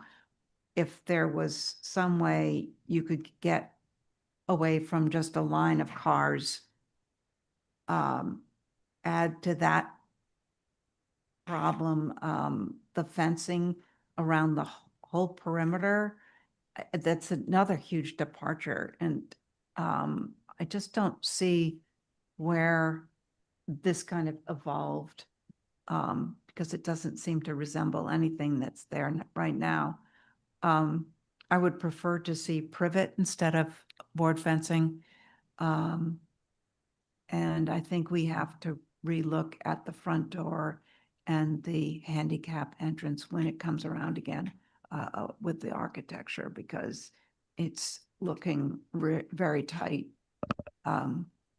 So those are my thoughts. Thanks. Abby, thank you. Let's see. Carrie, right? Yes, thanks. I agree with everybody. I think there should not be any board fence on William Street or Cherry Street.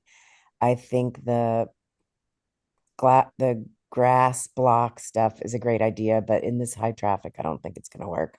And I think the building will tell where the entry is. There might be an entry on Cherry Street, but I think maybe another entry somewhere else, because it seems a little strange to be walking all the way around to get into the building that's, accessed from all over the site. That's it. Thank you. Okay, Carrie, thank you. So my comments are pretty much in line with what people have already mentioned. I think that the grass paver thing is conceptually a good idea, but A, it doesn't seem historically appropriate, and B, I just don't think it's going to wear the way that the images would portray it. Don't like asphalt, but I know that there's a number of in-betweens on that one. I think the Belgian block aprons are formal, very formal for the area.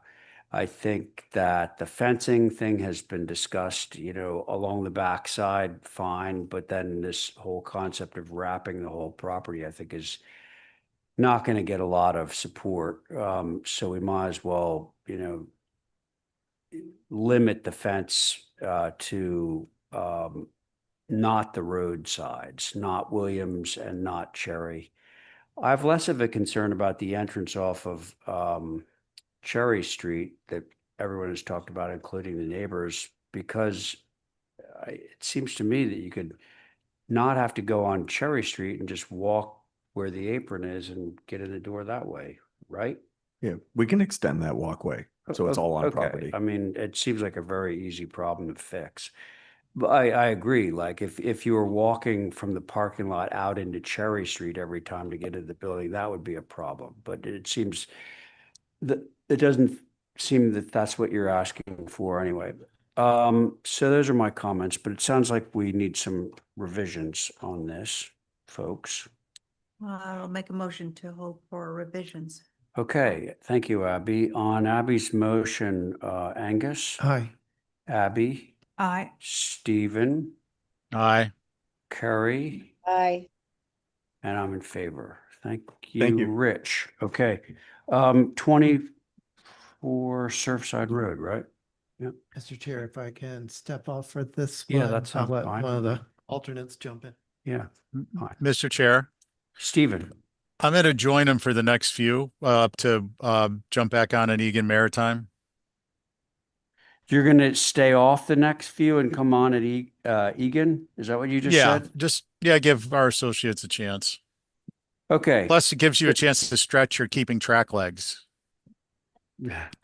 So, we now have, Angus is off.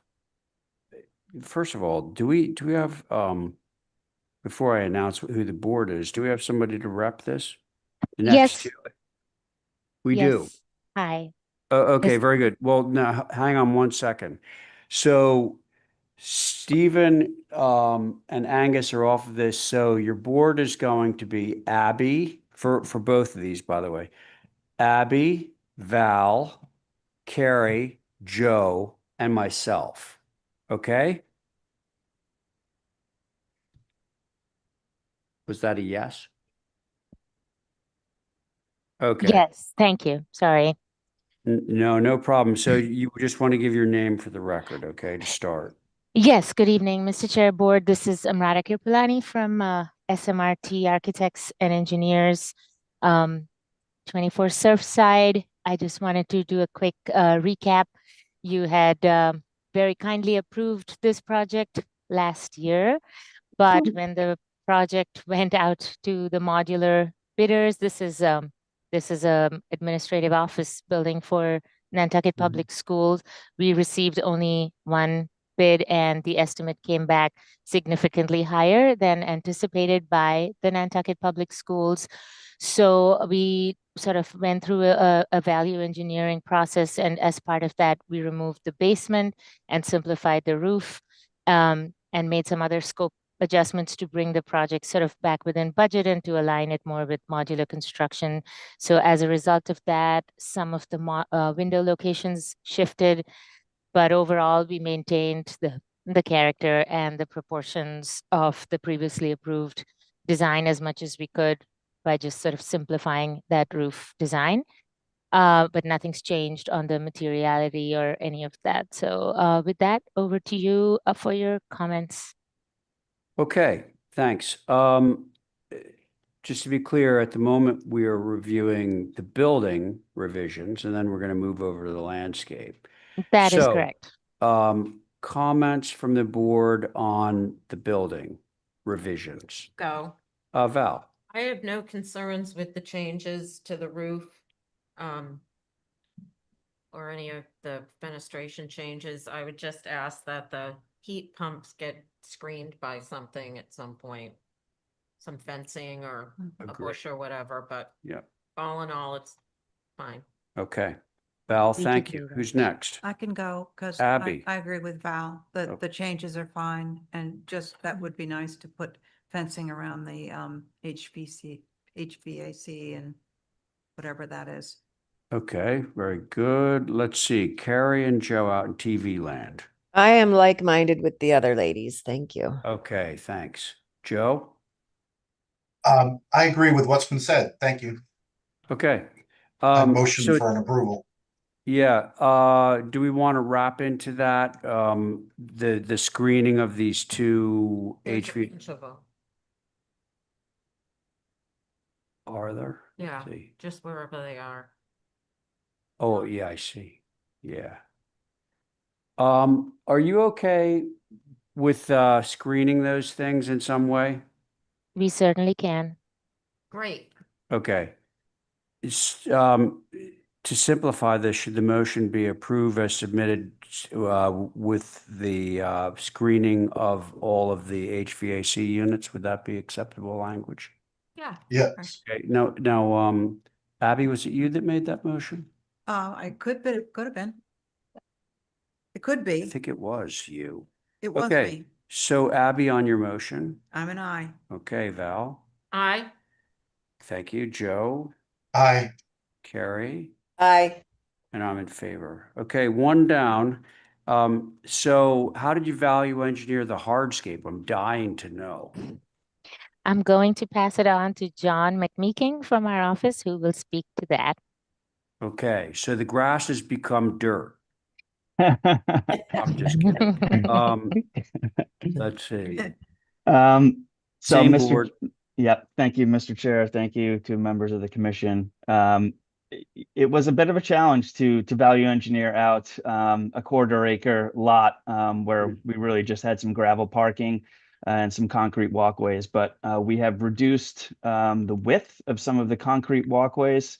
And we have substituted in for some of them a stone dust walkway. So for example, the walkway that traverses around the modular office building, especially on the east, south, and west sides will be converted to a stone dust walkway, while the walkway that abuts the gravel parking area and also extends to the east over to the existing NPS central offices building, as well as the walkway that extends the first way, will remain as concrete. The only other real value engineering change, as if you remember, we are trying to save as many of the existing mature trees on the site as possible, was to reduce some of the foundation plantings and in its place install a bioretention mix. As this site falls within the Zone 2 wellhead protection area, we want to make sure that we're treating all of the stormwater on site, that no stormwater leaves the site. And one of the best ways for us to do that without large drainage structures is to implement some bioretention areas. So we're going to maintain the privet hedge around the staff patio area. We will certainly screen the HVAC equipment, but we are trying to implement, especially on that north side of the building, implement some bioretention. So that's the only real changes, pretty minor from a site perspective. Again, just converting some concrete to a stabilized stone dust walk, and implementing some bioretention areas. Thank you, Mr. Chair. Okay, yeah, thanks for the overview. Any questions for our applicant Mr. or Chair. comments from the board? Holly. I do. Yeah. Thank you very, very much. I did indicate that I was going to provide comments and I didn't, and I apologize. So my only question to John would be with the changes on the, this plan, to making sure that the driveway, which obviously does not exist off of First Way, currently, meets the zoning bylaw, chapter 139-20.1 for the, not, I think 25 feet from a point of intersection. One, and two, didn't know if you all got a special permit or are working on a special permit from the planning board as far as having two, because I don't think that property's been subdivided. But those are my comments on the plan. Thank you, Mr. Okay, Chair. so I think that's kind of falls under the category of sort of be mindful of those things, even though they're not really our purview. Yes. Have you investigated those things? Just Yes. out- So as far as the intersection with Surfside and First Way, we do exceed the 25-foot threshold there for that new curb cut. We have spoken with Mr. Burns and Mr. Patnode regarding this project. They didn't at the time have any concerns. Keep in mind, this project we've been trying to get this project underway and past this stage and past the bidding phase for quite some time. We will certainly re-engage with both of those individuals to make sure that they're still in agreement with this proposal. And as far as the subdividing of the lot, Holly, do you mean that this lot has not officially been absorbed into the NPS campus? Is that, meaning it's still a standalone parcel?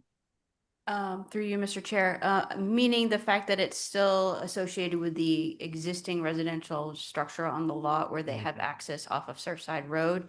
And when you're Yeah. creating another access point on the same lot, you technically need planning board relief on that. So that was my question. Okay, They thank you. might fall under the Dover amendment, though.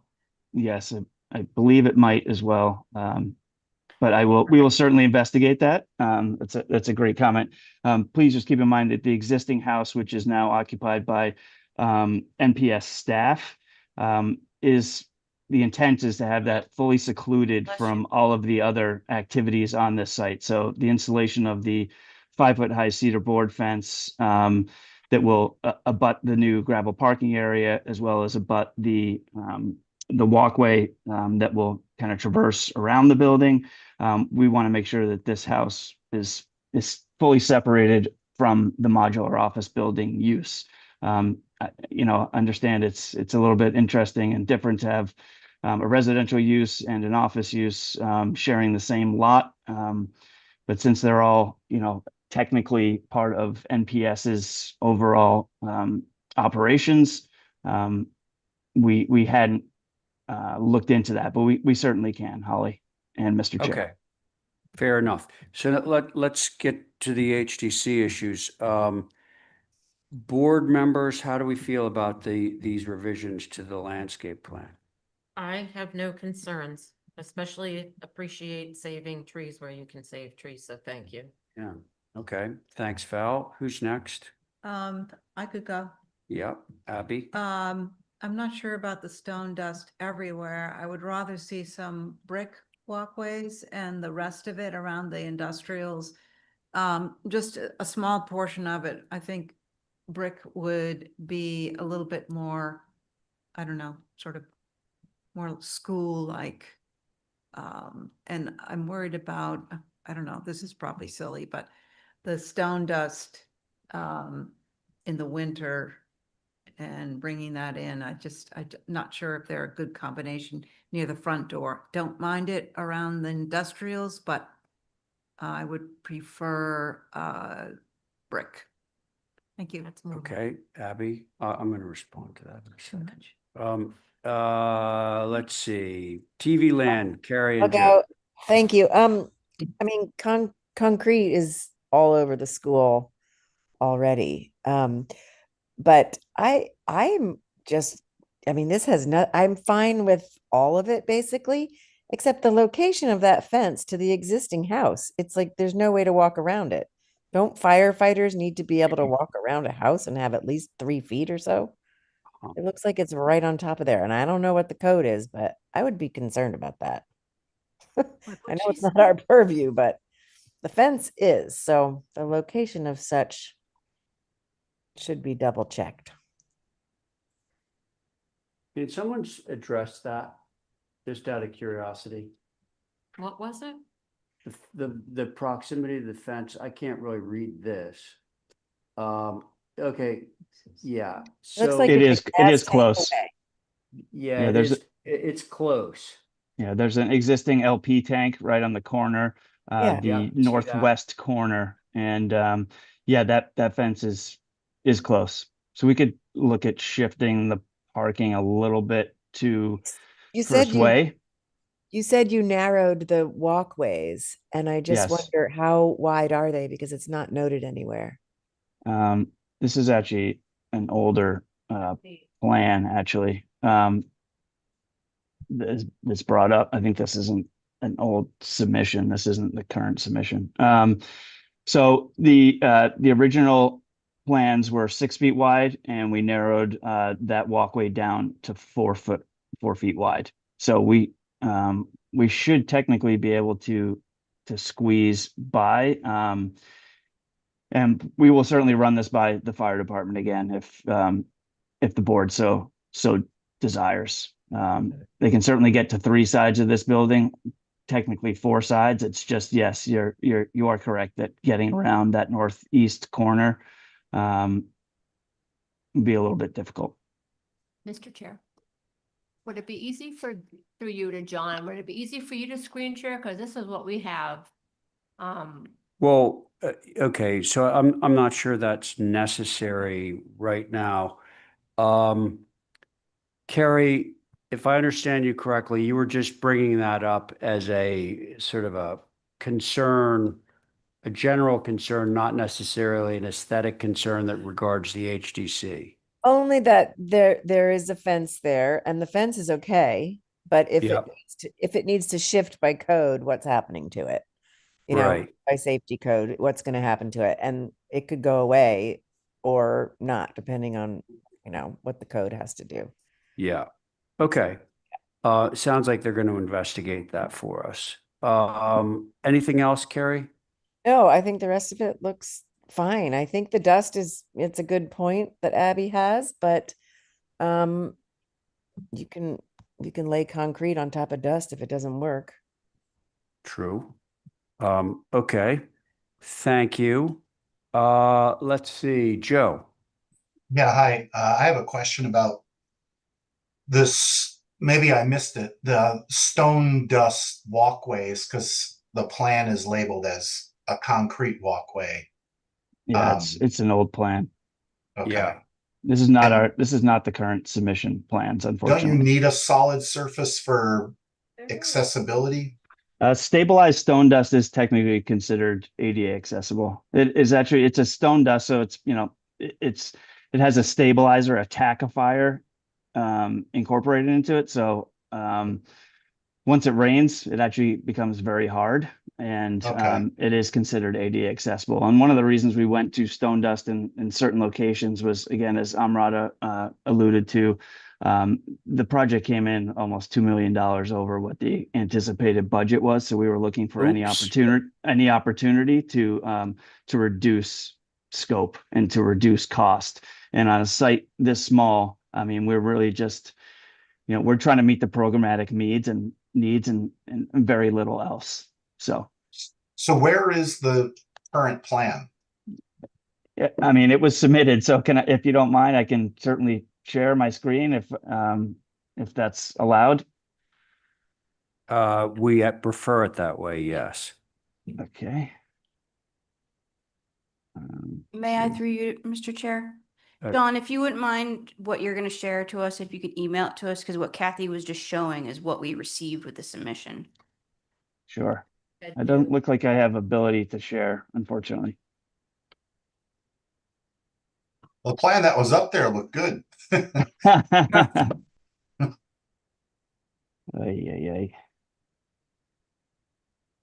One moment here. See if I can figure this out.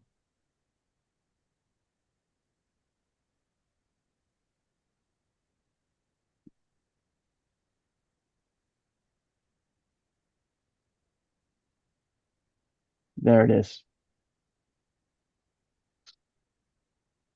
Thank you. Thank you to whoever shared that. Appreciate it.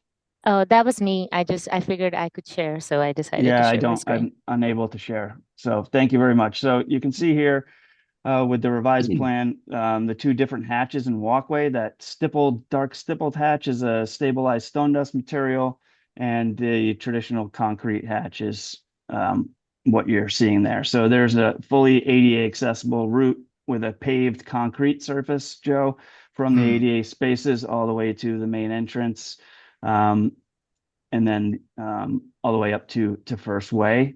So there's an accessible route to the building. And again, the stabilized stone dust is considered ADA accessible. So we just reduced the width and changed, from concrete all around the building to a stone dust.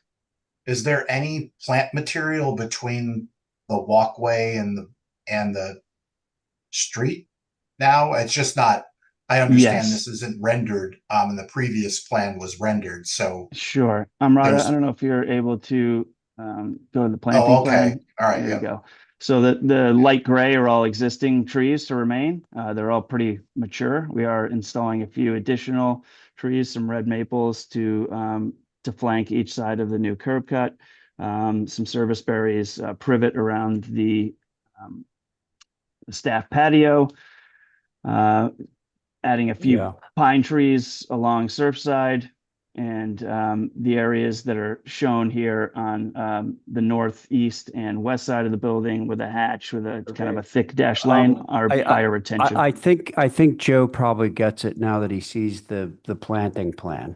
Okay? Yeah, and you know what? I saw it on my own screen, but then I thought maybe I wasn't looking at what was current. So yeah, I have no concerns now, and I appreciate the explanation. Thanks. Thank you. And I think we're able to move this at this point. I'll make a motion to approve.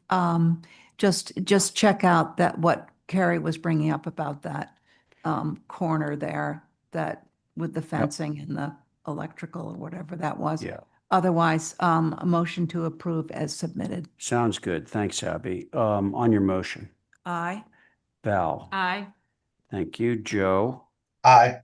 Carrie, Aye. and I'm in favor. All right, guys, thanks. Thank you very much. We're gonna Thank move you. now down to Brant Point, 50 Walsh Street. Looks like Angus is back with us. I think Steven's out until the next application. Let's see. Is this Chip Webster rep? Yes, good evening, Chip Okay. Webster here. So Chip, it looks like, is this application really about just raising this house up out of the floodplain? Is that what we're looking at? Not exactly, No. if I clear the screen, I No. can show.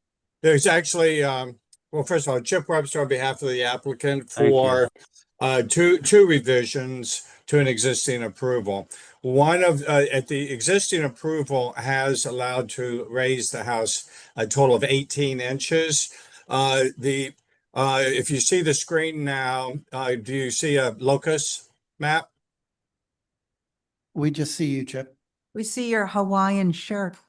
Oh, okay. Well, I tried sharing the screen. Let's try it again. All righty. How about this time? Yeah. We got it. Thanks. Okay, thank you, everyone. Chip Webster on behalf of the applicant for two proposed revisions to an existing approval. The existing approval allows the house to be raised a total of 18 inches from its current location. We're requesting to raise an additional 18 inches for a total of 36 inches. Two reasons for that are, one, the client is just about to embark on this, and it's a major project to do this. And their concern is if they only raise it 18 inches for all this, and then down the road there's another change, they spend an enormous amount of money to move it, albeit a small part. The second is a request to, which I'll show you in a second, to go from 6/6 to 2/2. So on this locus map, number 50 is the subject property. All of the other numbers are photographs of existing houses that are at or higher than what we're requesting to go to. So I'll go through. You can see on this, one of them is next door at 48. One is across the street at 49. There's one that's on Wall Street sort of extension that's technically a 66 Hulbert address, but it's on Wall Street. And then 45 and 47 and so forth. So let me just scroll to here, and you can see, if you can see these pictures okay. Going across the top, directly across the street, substantially higher than we're looking for. Next door to that, and so forth and so on. So enormous precedent for the raising it up. Now, if I go to this, did it switch to the elevations? It did. Are you so it did? Yeah. Okay. All right. So you can see on the top is the existing approval. It brings it up. It's actually a slab on grade currently. It's a weird building. It looks like somebody may have moved it there and then just put it on a slab. But moving it up to 18 inches, which is what's currently approved on the top, you can see there's a little bit of skirt. And then what we're hoping for is to bring it up 36, which is consistent with all those other locations I just shared with you. And then the other change, of course, that we're requesting is from 6/6 to 2/2. And I turn over to the board for questions and comments. Thank you. Okay, thanks, Chip. Comments from the board? Mr. Chair. Questions? Holly.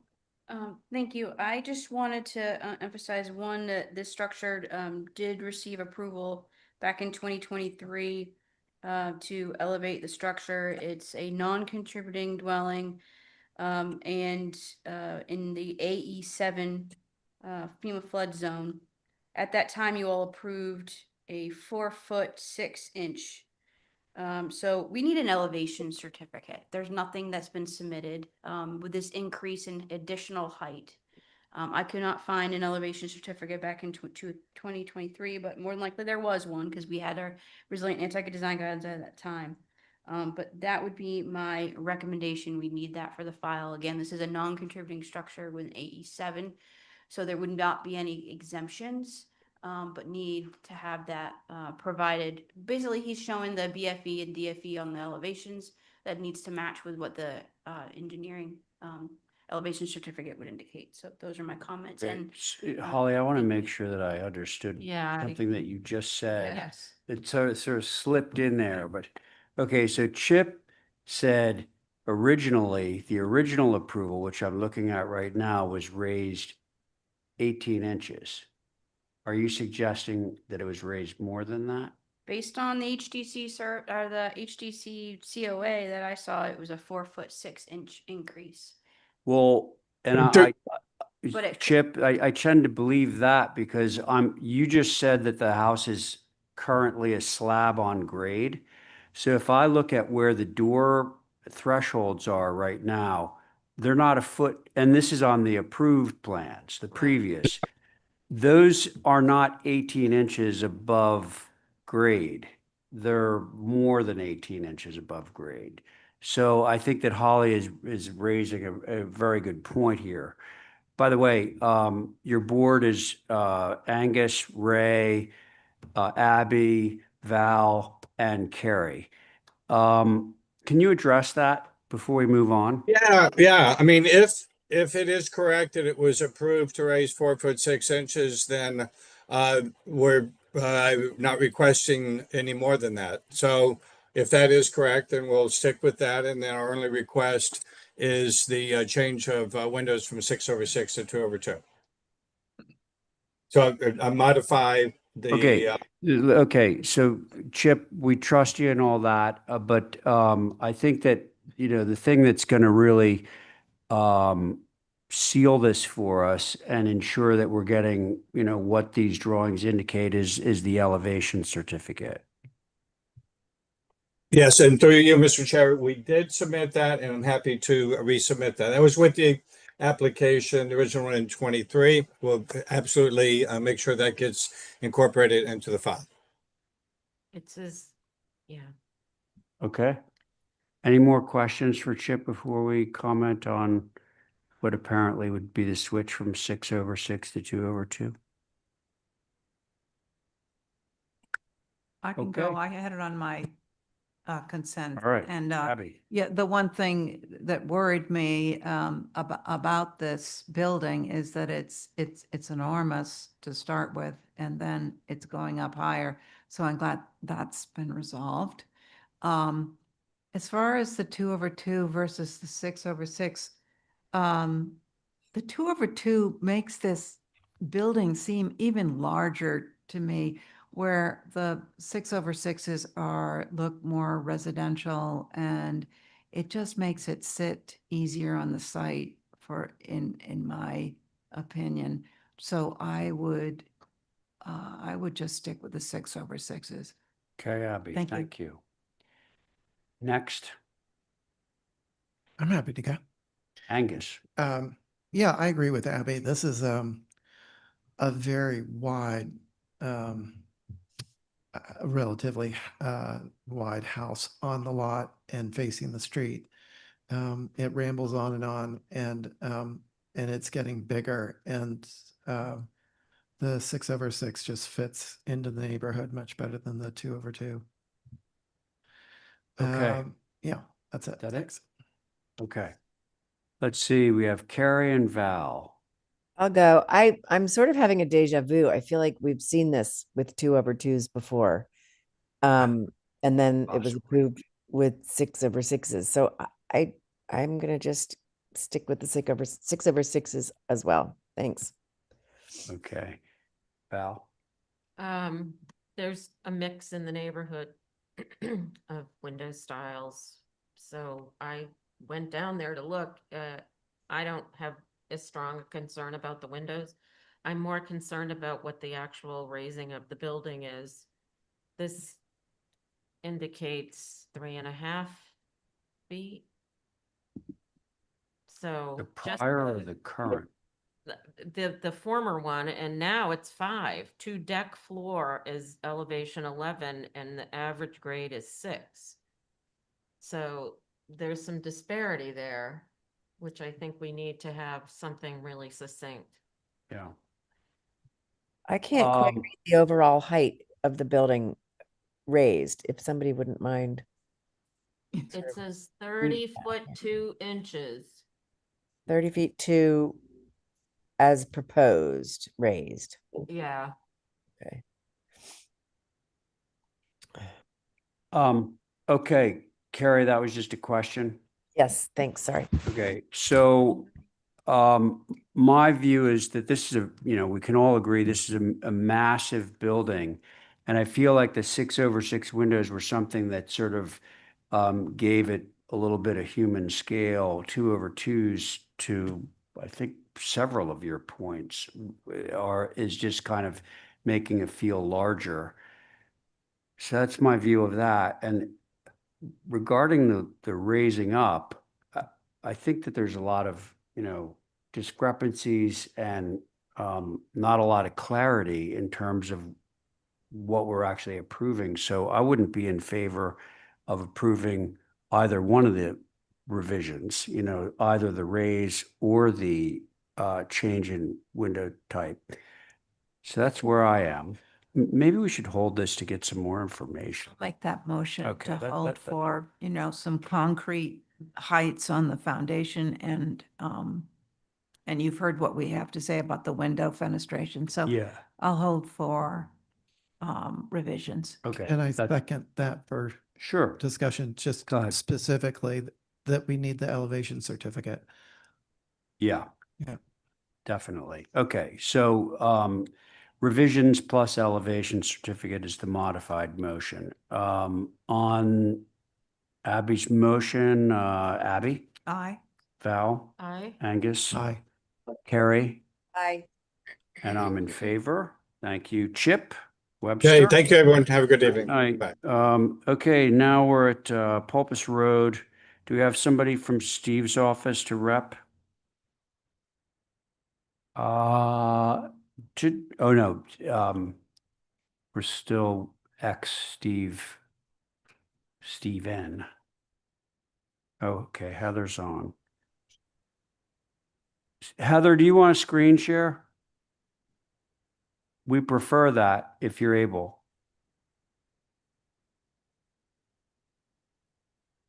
Is she unmuted?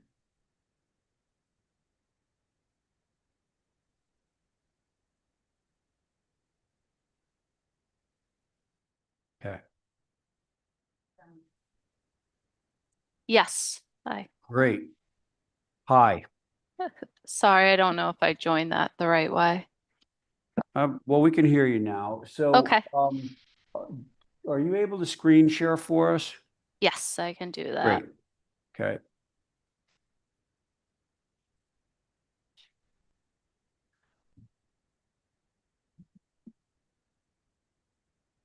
Is that working? Yep. Thank you. Okay. So my name's Heather Harris. I'm with Stephen Stimson and representing the Nantucket Shipwreck and Life-Saving Museum. We were brought in to help create a site plan to better connect the museum to its property. And what we did is primarily focused on accessibility through surfaces and grading, as well as benches, plus how to access the museum easily and its monuments around the property.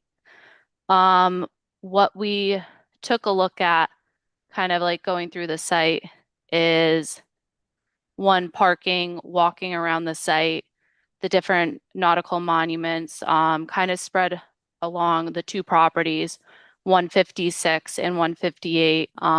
They have a street that separates both of them. So you have the museum on one side, which is here towards the left, and on the right side, that's on the other side of the street and still part of the museum, kind of an upper area on the hillside. That a mulch pathway is bringing people up to kind of this terrace area. So how to better connect that to the overall museum site. So kind of just some pictures of what we have kind of behind the museum on the left, up on the hill near the Fresnel lens, kind of that gathering space. Right now the surfaces, It's hard from one to get from the entrance to that side where that Fresnel lens is with the gathering space. The neighboring properties and kind of the entrances into the property over here. So I'll just bring you to the site plan. So what we were looking at doing kind of initially is right now it's working is there is an e-pay path from the parking area in this vicinity where it says brick, all the way to the front of the museum. It's about 3-4 foot path. And we're looking to make that area a bit larger for accessibility reasons. A larger area to the front door of the museum, and then also bringing people to that Fresnel lens area as a gathering space, classroom space, instead of having different materials of lawn, fieldstone steppers, just having that as one material. Right now, the area around the Fresnel lens is timbers with stone. So what we are looking at possibly doing is kind of, instead of having a timber kind of amphitheater, is switching that to concrete with stones where people can sit on, working with the grades, not reinventing anything, having that as kind of a sitting space with lawn, and then also a place to relocate the donor stones along that Fresnel lens area. Around the museum, in the back, there is stones shown. Right now, that is an existing utility area. There's lawn. It isn't doing the best back there. It's struggling, doesn't get the best sun. So just putting Riverstone along that utility area just to clean it up. And we were proposing a shed behind that museum location, which was previously approved today on consent. Towards the front of the museum, next to the decking, we were proposing a seating area. Right now, there is a seating area. It's picnic tables, benches. We were just looking at having that stone, moving some of those donor stones as well to that area that are from the Fresnel lens. So just like looking at different locations. The parking, we have approved parking, and what we're looking at doing is just a few of those parking spots are a little short, is just extending that parking line to get a full parking space along that front of the property. It would all be done within the property line. And then across the street, we have a gathering space on top of the hill. Is right now that gathering space to get there is mulched. It's kind of just a rough pathway. So we're just looking to make that a little more formalized with a gentler slope, a gravel pathway, getting people up to that viewing area to sit. And that's it. Okay. Heather, thank you. Do any of you have questions for Heather before we begin? Did I identify the board on this? Okay, it's going to be all of us at the table, Heather plus Joe. Yes, go ahead.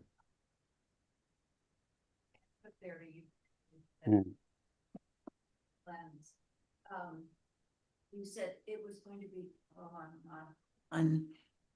Sorry, I'll start again. I wasn't on. I could hear you. Okay, so the amphitheater that you've created around the lens, are those, you said that was stone seating? Is it entirely stone, or is there grass intermittent with the stone? Or What we were looking at doing, because it is a slope right now and they already have timber seating, I can go to another photo to show the existing, is we're looking, instead of having the timbers, just go naturally with the grade, and it would be stone walls, very low, with lawn in between them. They would just be the seat wall height. And there would be lawn between them. I think I've seen that a couple of times. It's very attractive. Okay, I just wanted to ask that question Okay. before I comment. All right. Very good. Who would like to start? I can go, I can All right. continue since I Yeah, got my great. mouth going. Yeah. So, I appreciate this building so much. I really enjoy it, and I know the public does, and the tourists and all. And so I can see why you need the social spaces. I was just wondering about how to soften all of the new areas that you've made with some vegetation of some sort to separate the driveway from those public areas. Yeah, I think that might kind of just soften all of that hardscaping. Thank you. Okay, Abby, thanks. Who's next? I'm happy to go. Angus. So, this relatively is a contemporary sort of program around a historic building. But it's all with natural materials, wood, stone, grass, gravel. So I'm fine with it. I think it sets nicely in the landscape, and it's offset from the road. Yeah, I think this works. Thank you. Great, thanks. I have a question. Yes, Val. Is there any way to screen all those mechanical items in the back there? Or does anyone else care? It just seems like there's so many and it's so blah. Is it all right if I answer that question? Oh, yeah, of course, Oh, Heather. okay. Yes, we did not include the planting plan for this submission, but we are planning to screen all those materials. And then also it was mentioned about vegetation between the parking and hardscape. We're planning to add protection, just like for safety purposes to keep everyone separated. So we are planning a whole planting plan for this property. Okay. Thank you. You want to continue, Val? No, I have no other concerns. You good? Yeah. And I think, was it Joe? Yeah. Yeah, I was gonna ask about a planting plan as well. But I don't have any issues with what I'm seeing. I agree with Val that that right-hand side with all the mechanical equipment is jarring just to see that photo. So Yeah. to the degree that's mitigated, that would be great. And I guess I have confidence that your planting plan will make sense. It would have been nice to have it shown with this because I think it would soften some of these 90-degree angles that I'm seeing in the decking and so forth. I'm just assuming that there's going to be a buffering of all of that with natural or with plant material. So I kind of have to imagine what that's going to be. Yes, that's all going to be planted within the decking. The only lawn space that's going up to that's within the property is we're keeping the lawn space up in here. That's actually probably an over exaggeration based on the planting. And then we will have a lawn space just in here along this area, but all the decking will be having planting around it. Okay. Then I have no concerns. Thank you. Okay. I trust that these folks will do the right thing in terms of the plantings without even seeing the plan. So I'm okay with this. I think we can move it. Motion to approve is submitted. There we are. Angus, thank you. On Angus's motion, Abby, Aye. Val, Aye. Joe, Aye. Angus. Aye. And I'm in favor. Thanks, Heather.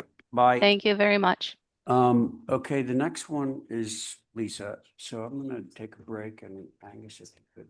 Got Got it. Screening. Do we have They're gonna Stephen do back? it. Yeah. What did Steven say was coming? He's up there. Oh, yeah, okay. So it'll be the sitting board up on the screen. So we've got Val, Abby, myself, Stephen on the screen, and we go back to Carrie. Please go hi. ahead whenever you're ready, Lisa. Thank you. Good evening. This is an application with one change. I don't, if you remember, we came back and made revisions to the lower railings of the main house on the north and south sides, and felt that the shingled walls that you see in the previous approval were a little heavy as they wrap around. So we're coming back to ask to just do railing on the second floor, and happy to rework that railing to be more similar to match what's below the X railings, if that's more favorable to the board. Thanks, Lisa. Yeah. Any questions from the board? This was on my consent list, and I just thought it was very odd to have the two different styles of railing. And that's why I didn't put it on consent. Thanks. Yeah. Thanks, Carrie. Holly, do you have any comments on this? I didn't, but I would concur with Carrie on that because this is a historic structure. Thank you. I have a question. Yeah. Please go ahead, Val. What color? There's no colors on the, Oh, well, the house is white. okay, so the railing would be white? Yeah, and I do have a couple of exhibits. I'm sorry I didn't bring my computer that do show options with the X railing. But with the X railing, you'd have to have plexi or something, correct? Correct. Because we want to keep them simple and not have. Sorry, I couldn't hear the response. So if you do that, do you put something behind it? Sorry, Lisa, if you do that with the X, do you put something behind it? You would have plexiglass on the inboard side of that railing. Is that what you mean? Yeah. Yeah. It's a lot of railing to put plexi up. I mean, it is facing north, but sunset's got to hit that thing and just glare. So I just wonder, what if you change down below to the typical vertical? They're already built. Have you ever seen the infill of the crossbuck? My, not to be personal about it, but my stepfather did it at our house in Quidnet, and you just infill. It almost looks Chippendale-ish, but you infill with the angles. Yeah, we could certainly do that. I just was thinking that it might be too dressy If for it's this too house. white, it might be too white. Yeah, and that's why we like the simple X Natural. railing, and Yeah. and even though I think you'll see it from a great distance.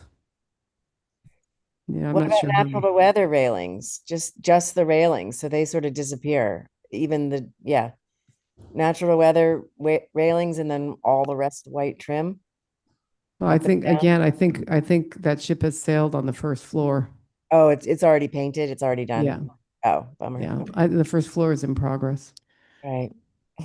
Okay, just a point of order. I want to return to the Sorry. commission's comments, and I'm if sorry. you have a specific question, then we can do that, but just not the back and forth. It's hard to put it in the minutes.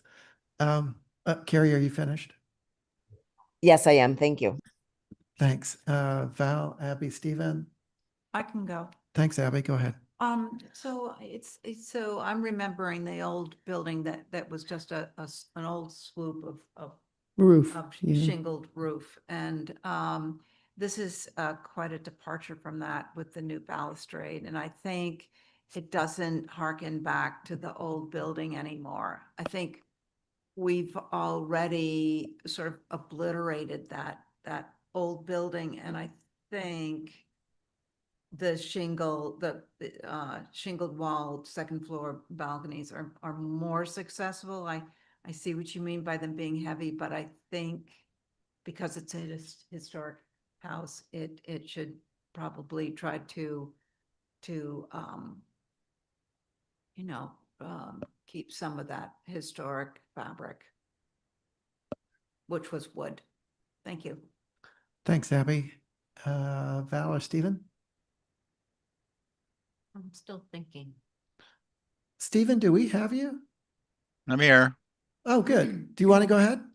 Sure. I don't disagree with the comments made. I don't know. I guess what I'm curious about is what about an alternative approach, which would be to go back to the shingle parapet, make the opening wider by some degree, and have that be a crossbuck with like the plexi or matte plexi. I understand that's not the most. Well, I think that might be an alternative option, but the balusters I think are not going to fly. Thank you, Stephen. Val?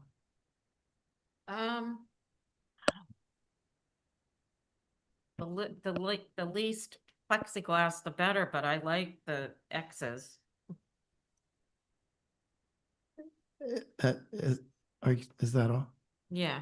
Okay, thanks, Val. So I'm with Abby on this one. I mean, what the character defining part of this building for decades was just that uninterrupted shingle roof from the porch all the way up to the ridge, and the dormers changed that significantly, and all the fenestration that's up there changes it, and the railings. If you know, the less shingle there is, and the more open it is, the more you see the glass and the windows behind that's in the dormers changes it that much more. So I think if there were any revision to the current approval, it would be to cover the openings and make it a total shingle rail. So we minimize the impact of everything that's built behind it. Do we have a motion from the board?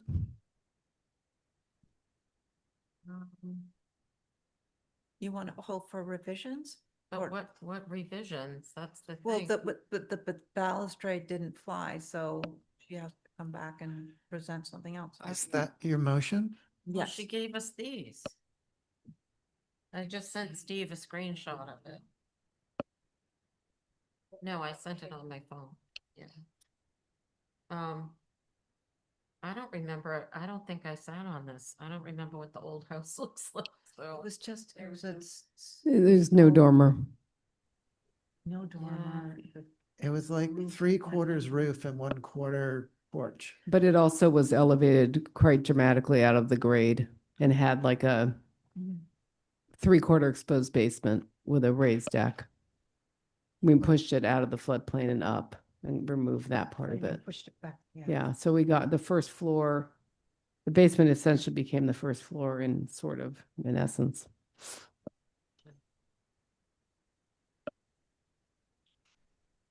I don't know. So do we have is that a motion on the, I made a motion to hold for revisions. on your motion? I'm an aye. Val? I don't know. What are the revisions gonna be? I mean. We don't what know do till we you get think them. Through staff. You're not the design. He's Oh. the designer. Val, are Well, you there's not a many yay or options, is nay? the problem. Well, the only other option would be To carry too. yeah, sorry. Yeah, no, I would say fine, revise, but I would also go with, you know, the previous with crossbucks in the centerpiece.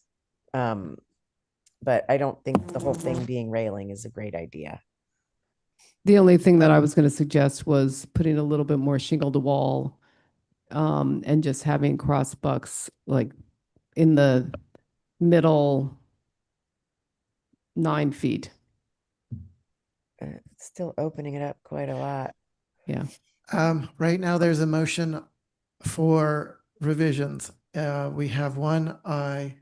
Carrie, Aye, why don't you come back with both options? and Stephen? we'll check it out. Okay. I guess some options are going to be necessary. Thank you. You're an aye. Yeah. Val, Okay, hold for revisions. that's an aye. All right. Aye. All right, Okay. I'm an aye as well. Thank you. Thank you, Lisa. Okay, bye. Jeez. Having cats. All right.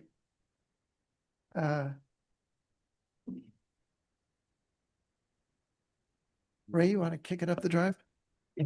Sure. Now, Abby, you're leaving at 7, right? Yeah, Just to make sure. Okay, let's see here, folks. Oh, you? I'm logged in. Okay, sure. All right, 118 Eel Point Road.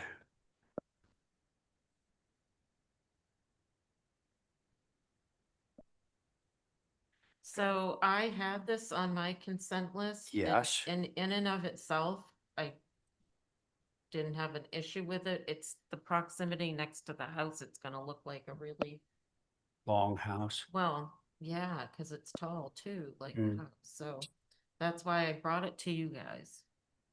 Okay, thank you, Val. Okay, well, with your permission, Mr. Matt. Chair, I'll just jump right in. Regular board, Matt. Thank you. So this is application for a garage apartment. I'll just scroll through the elevations. Obviously, the north elevation is probably the most visible, although it's a pretty protected lot. But exterior trim details match that of the main house. Color scheme, cottage corners, window type all match the main dwelling. We tried to keep the houses or the structure as low as possible in terms of its ridge height. It's 25.3. With that, I'll turn it over to the board for comment, Mr. Chair. Thank you. Okay, Matt, thanks. Okay, regular board members, questions or comments? I've got one question. Angus. On the site plan, there's a dimension 26.2 from building to building, but there's the footprint of the building goes out beyond. Is that because that's below ground? Or I'm not sure. I believe that's a porch overhang, so to the building itself, foundation to foundation. But we could, yeah, so it's the building we dimensioned from the enclosed space to the enclosed space, so that just additional what might appear as building footprint is actually the porch. So the dimension between the two buildings, even though it's not enclosed, is less than 26 feet. Correct. Okay, thank you. That's all for my question. Okay. Who would like to begin? I would, Yeah. Matt, can we get a view of it with, the house next to it? Sure. I think that would be really helpful. We could do that. Okay. Anything else, folks? I'd agree with that. My concern is the same about it just feeling like a run-on of the house. It's pretty much in line with the house. Right. And typically that would want to be back. It's not uncommon for it to be forward, but it's in line and it just feels like a continuation, especially with the scale of it. That's all for me. Thanks. Angus, thank you. Let's see that, Abby, yes, go ahead. I agree with what's been said, either back or forward. The architecture, I think, is fine. Probably goes very nicely with the main house. But yeah, just don't just tack it on to the main house because it looks too long. Okay, thank you, Abby. Let's see, Stephen, I think that leaves you. Nothing to add. Oh, you there? He said nothing to add. Nothing to add. I have one thing to add, and it's this perennial thing that I bring up, and I'm sure it irritates everyone. Cross gables, which this is, just tend to feel so voluminous. So we have a ridge running, ridges that are almost at the same height, almost, not quite. And then we've got the valleys, the eaves that line up. I've just found my experience with that form is that it just makes a building feel very, very massive, as opposed to a gable ridge that runs in one direction with shed dormers that peel off of it, and at least you don't get that ridge running, basically in all the cardinal points. Yeah, so, and I agree with the idea of a very, as garages go, this is a very large one, 2 stories, and it's right next to the house. So I share that concern with the other board members. That's it. We're going to do revisions on this? Motion to hold for revision. Yes. And Yeah, like, perspective. yeah, the And- thing that Val was talking about would If be I great. could also, Mr. Chair, there's a preference to either push it back or forward, but just not align with the house. also. Well, that sounds like an interesting concept. Yeah. All right. So Val, was that your motion? I forget. Okay. All right. Hold for revisions plus some additional supplemental visuals to help us Suss it out. suss it out. On that motion, Abby, I, Val, Aye. Angus, Aye. Stephen, Aye. and I'm in favor. Okay. Now we're on to 37 Cliff. Okay, I'll begin with your mission, Mr. Chair. Yep. So this is 37 Cliff. You've seen this a few times. Thank you. And so we're just back for some minor revisions. Nothing proposed to change in the facade of the building. On the east elevation, you'll see that we previously had 3 French doors and a window, and would love to go with 4 French doors. Removing that window just works better for the interior layout. The other change is on the back of the building. There was this existing really shallow, you can see in the existing previously approved north elevation, there's a really shallow second floor balcony built into the structure, and it never gets used. It's on the back of the building. I really don't think it's visible from any public way, but we wanted to just get rid of it and make some fenestration changes. Obviously remove the French doors that went out onto the balcony. Again, I think it was somewhere in the range of like 34 inches deep, so just not very usable. On the first floor, we're also looking to omit a window. There is a gas fireplace that we're adding. We did show the mechanical exhaust. We did debate whether or not we should do a chimney, but it just looked completely out of scale on the back of the building. So those are the changes for the structure, Mr. Chair. Thank you. Okay. Thanks, Matt. Mr. Chair. Holly. I had concerns. I know that this project had a couple of COAs, and I know that there was a previous COA for the pool that you're showing on the site plan, but it looks like that you're increasing the decking around the pool. Through you, Mr. Chair. So yeah, that's coming back before you as a part of a landscape change. So we don't have to include the decking as part of our application, but we did have decking, and landscape architect was hoping to just have it all merged together, but that would be part of their plan. So if you want to omit that from this application, I'm happy to do that. Okay. Thank you, because that's shown on the site plan, Mr. Chair. Thank you for that. I noticed that too. Yeah. Sorry for the confusion. Okay. All right. Regular board.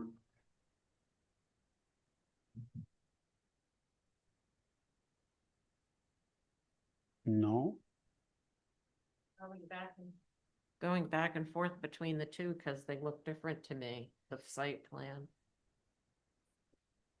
There's a shed getting crammed in there and a garage apartment.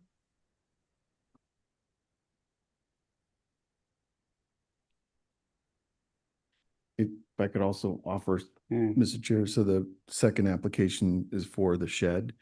Mhm. And this property is the way that it's subdivided or has been subdivided. It's actually 41A Cliff, 37 and 37 Cliff. They're separate lots. So this is for 37.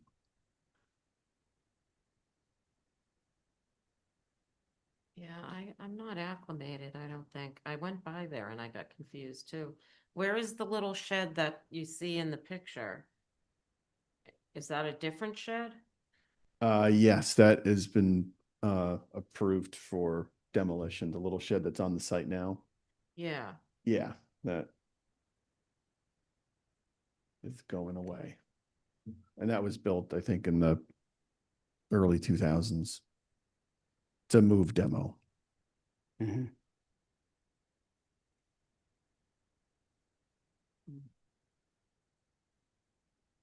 Come on, folks. Come on, somebody.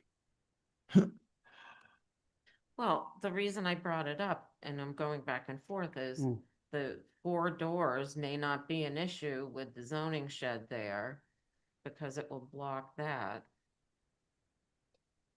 I'm just digesting it all. Mm-hmm. Mr. Chair, I have another question for Matt through you, if that's okay. Yeah, So I know the pool, like I said, it was approved flush in the grade, whereas now it's proposed to be in the proposed deck, which you'll be coming back for, correct? Correct. The landscape architect will be. With the landscaping. Correct. Yeah. Okay. Yeah. When that, if I may ask, when that time comes, if we can have the percentage of the decking provided on that plan? Sure. Because that was my overall comment on this, including the glazing that Val brought up. But again, the visibility with the landscaping that was approved, the pool, that's, yeah, anyway. Thank you for my rambling, Mr. Chair. Okay, thanks.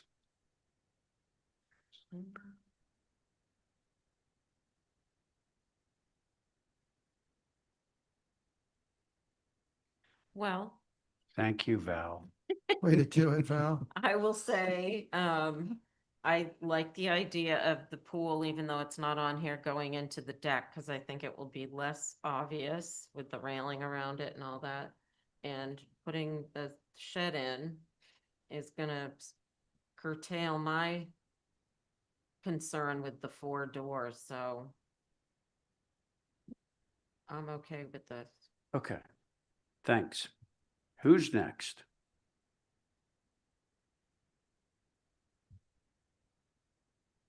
I'll go. You know, it just occurred to me. Abby's gone.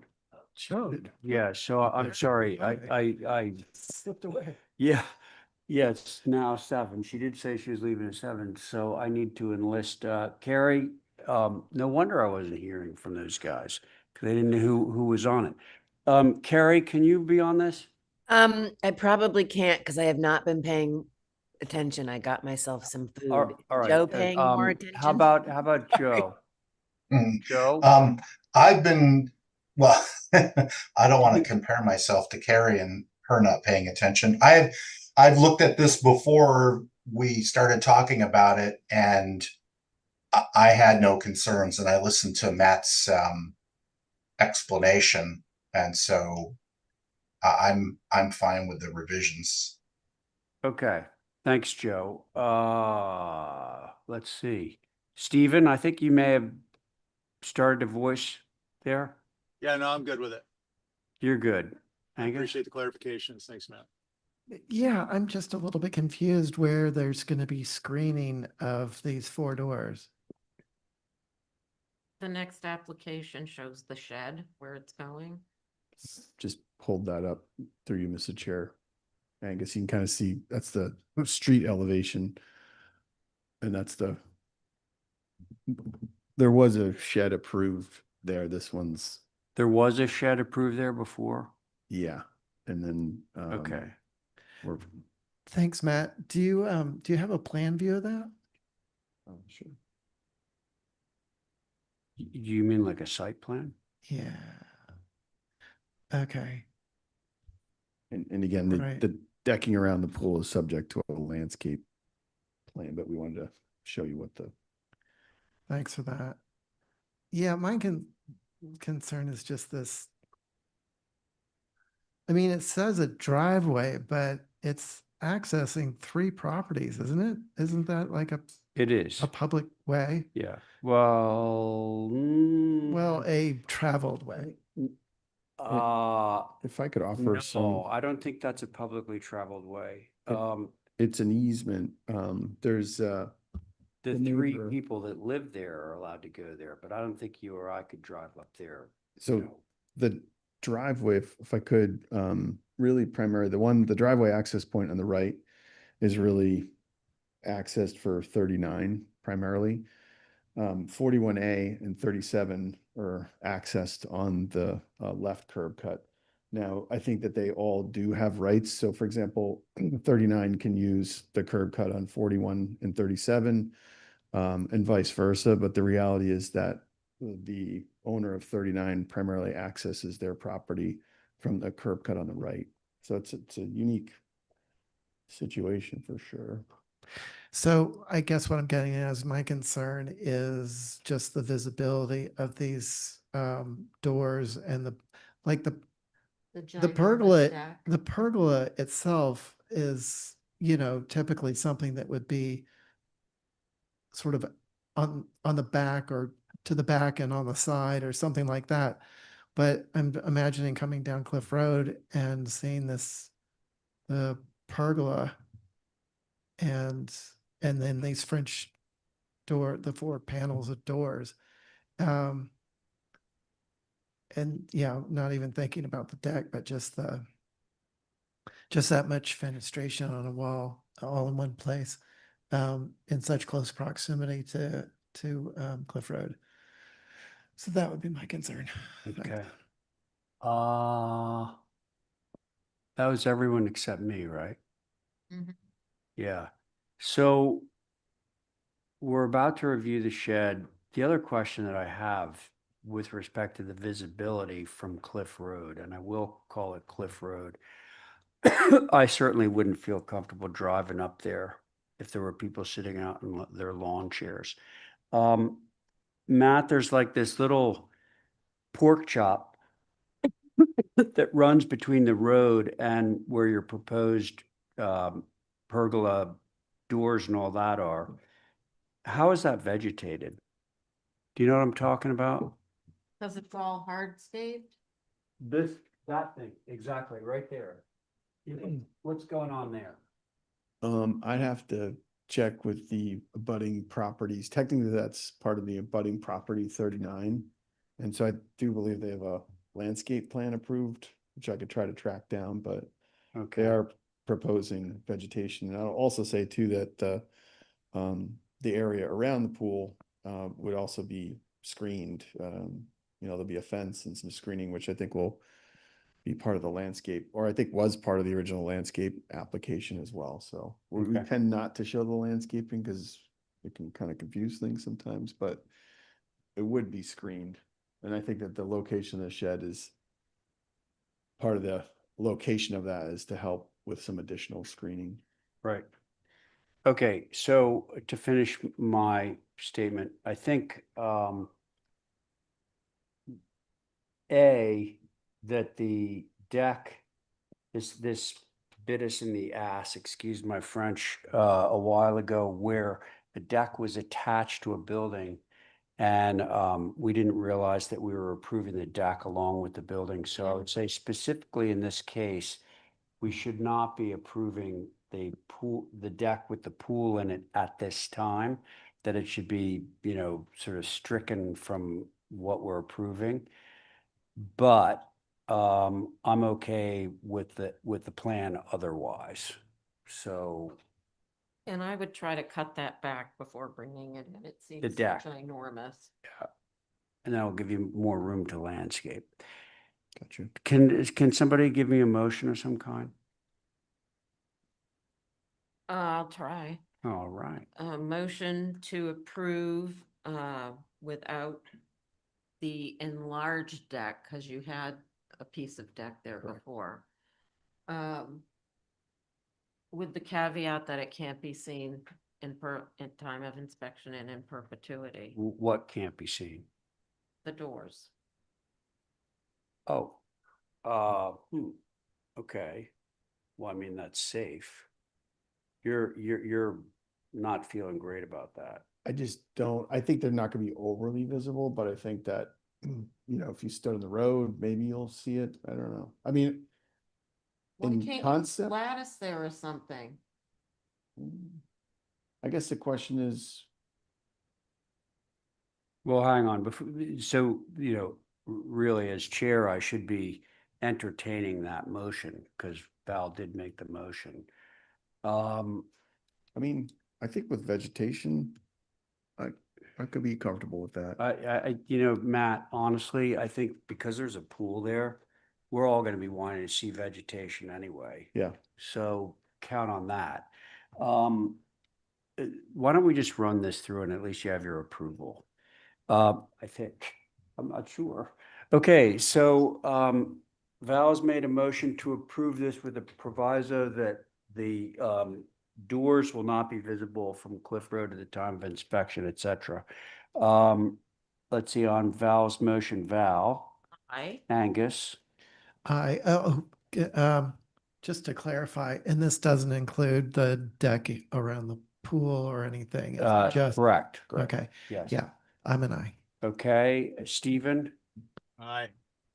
Joe, Aye. very good. Okay, Matt, now we go to the shed. I'll write that on the Great, thank you. thing. Okay. So, Same board. Mr. Chair, same location. This is for the shed. Got the site plan up. We can see the shed is located. We actually did have the original shed that was on the property. We proposed to move it in this location, and the reality is it's like a 10 by 12 and it's kind of small. So we applied to demo that, and in its place, we have this new shed. This is the view from Cliff Road. All the details match that of the main dwelling, window types, corner boards, roof pitches were applicable. Tried to keep it fairly simple. So with that, look forward to comments from the board, Mr. Okay. Chair. Thank you. Thanks. Comments? Same board. I'm happy to start. Yeah, Angus, go ahead. So the north elevation really reads like the back, right? Compared to the south, which faces Cliff Road. And to have this shed in what seems like the front yard forward of the house doesn't feel appropriate at all. The shed itself, I don't really have issues with the architecture as long as those doors aren't really visible. But the location of it is not appropriate. Thank you. Thank you, Angus. Who's next? I'll go. Val. Matt, the pictures that we have is, and now I went by there today and now I'm really struggling here.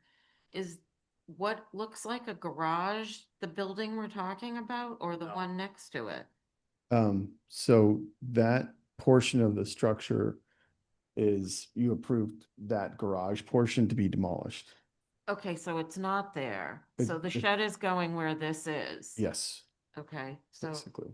the shed will have less of an impact, I think, than the garage did, so I'm okay with the shed location. Okay. Thank you. That leaves Joe and Stephen and me, of course.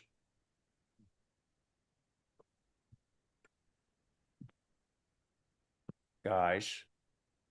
I'll go. Thanks, Matt, Stephen. Sorry, Matt, I just can't get my arms wrapped around this. It doesn't, for Cliff Road, I don't know. I'm just thinking this is not the right approach. With the shed, I don't have an issue with the architecture. It's charming. It's cute. It's a location. Of the shed. Yeah. Yeah. Okay. How about you, Joe? Where are you? My opinion is shifting as the more we talk about it, away from liking it where it is.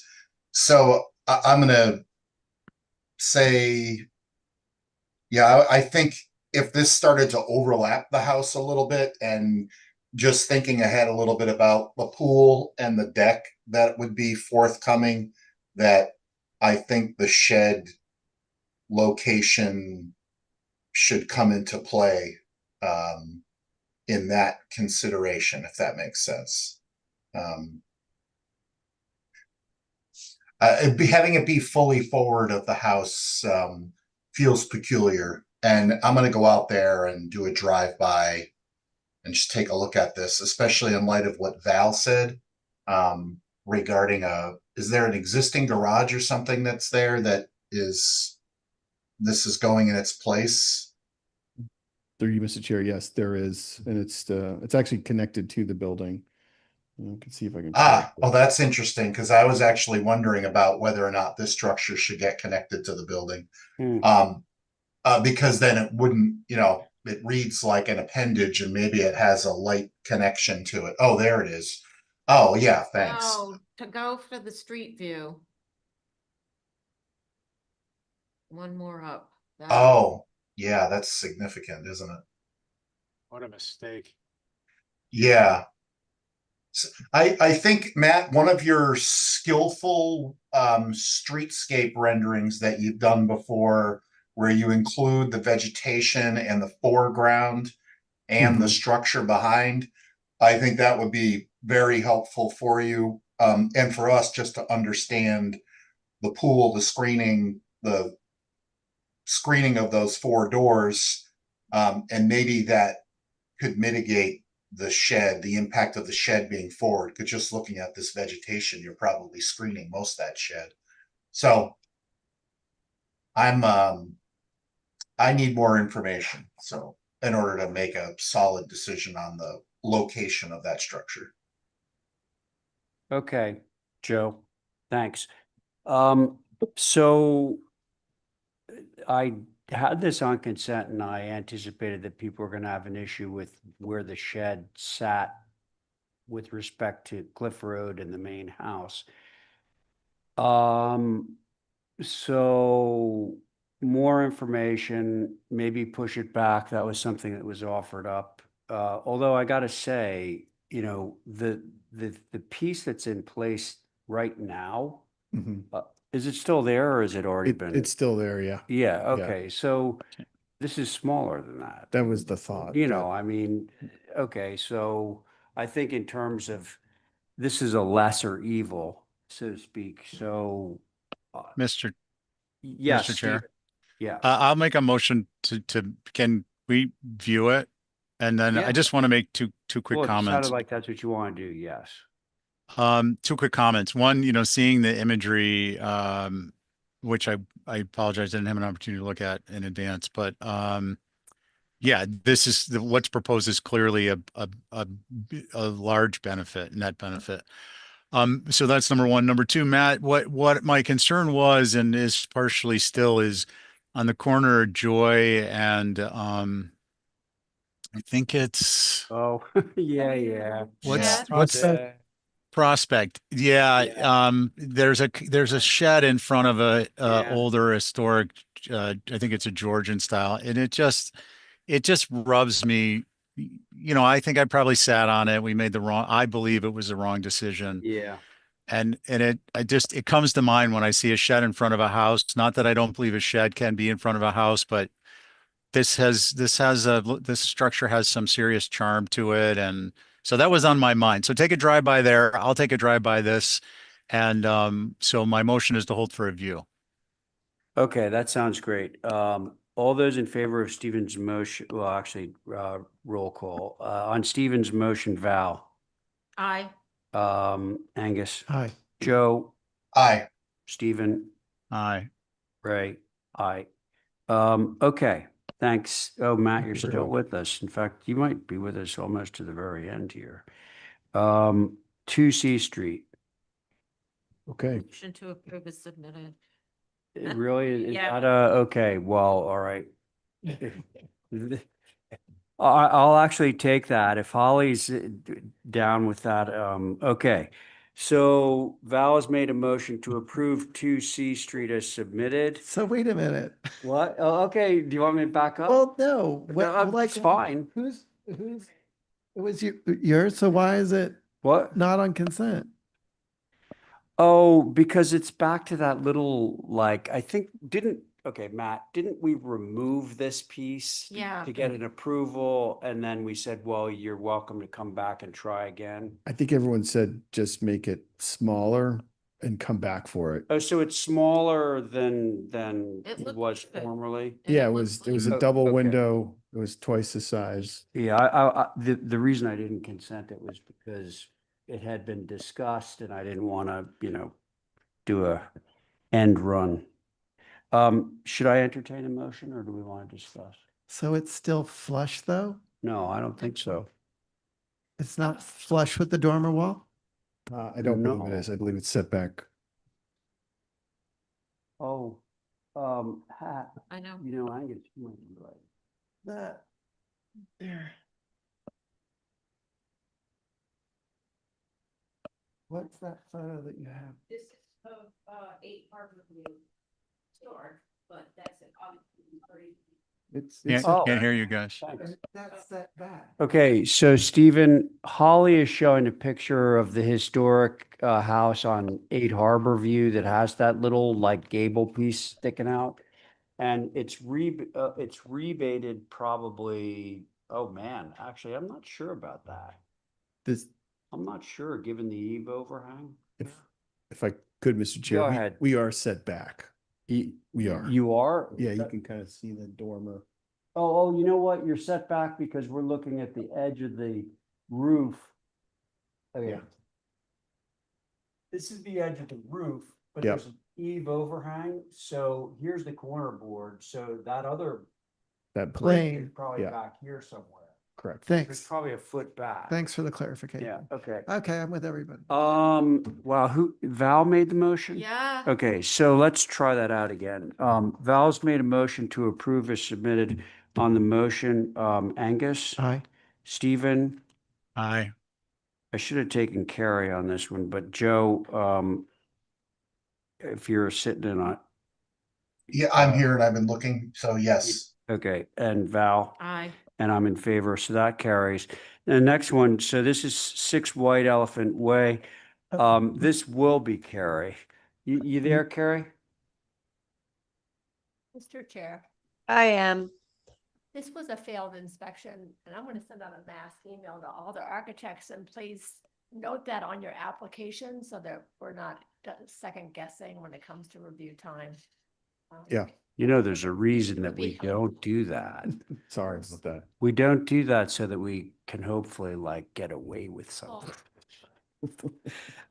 Anyway, This was on my consent, and I was fine with it being on consent, so I'd make a motion to approve if we want to Okay. jump that far.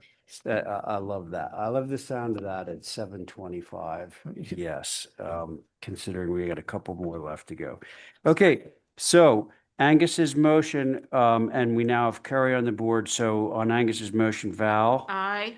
Angus, Aye. Stephen, Aye.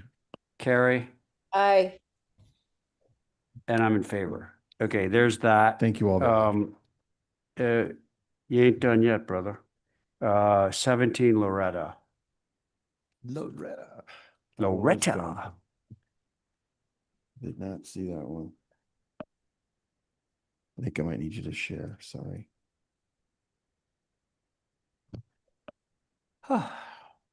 So the trim is white and the windows are black? That's what's being proposed. that Otter AI. I'm sorry, what? Oh, yeah. Okay, so everybody hold for a second because we gotta retool, re-up. Nice Good. catch. No. I'm impressed with myself. Let's crank. We are. So you can say anything you want right now and it's off the record. And Pops is held, so that's good. Pops is held, Yeah. and then, I wonder if, heck.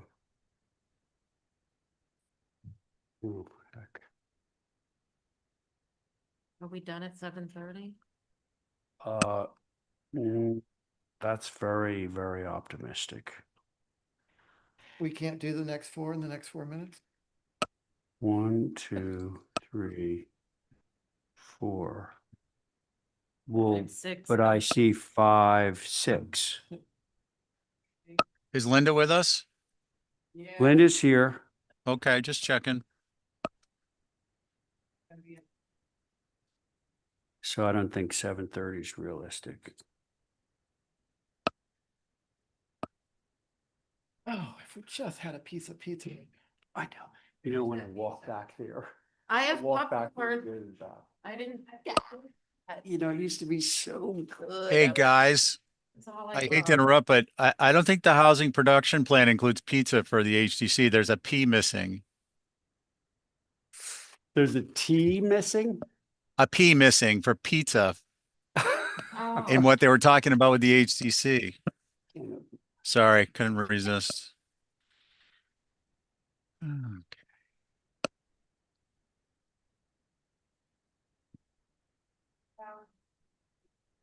So we have time left. Okay. Okay, so once again, we're at 17 Loretta for a garage color change. So really quickly, Mr. Chair, so the, oh, Sorry, in the rotation. This one's gonna go. Let's stick with Carrie because she didn't really get much to say on White Elephant. It was too easy. So Carrie, you're on this one too. Okay. All right. So if I could, so when we got this garage approved, we got it approved with white sash, white trim. Yep. The existing main house actually has black sash and white trim. So all the structures is an existing house and cottage that are on the property, but they have storms, the triple track storms. So we didn't really notice that the actual sash was black, and that's what the owner wants to be consistent with. So it's an existing color that we're trying to match. Okay, thanks for the explanation. Comments from the board? Is that all it is? Because I was confused. Like, are we changing to 2 windows or to 1 window? I think there might be some other fenestration, minor fenestration changes as well. Stand by. There's stuff I circled. thought I was on done, this so I 85 logged out. pages then.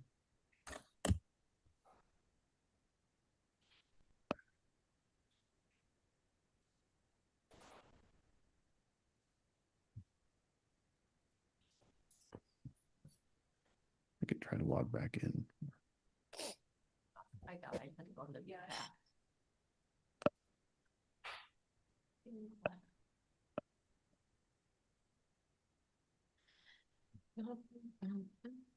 If it's just changing that 1 window to 2, I think that looks better. More appropriate. Yeah. We need I logged out. I thought it was done. Yo. I want so much more than popcorn. I know. But that's yes, what I would love thought. some. There Thank we you. All right. So This was on my consent. I'm happy to. are you good with the black?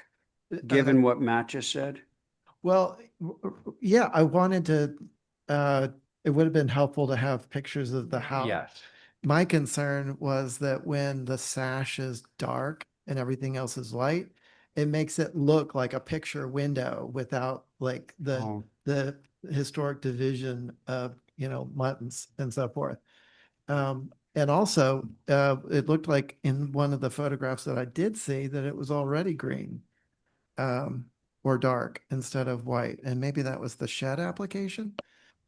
So I guess I just had some questions and I thought that it was fairly visible. So.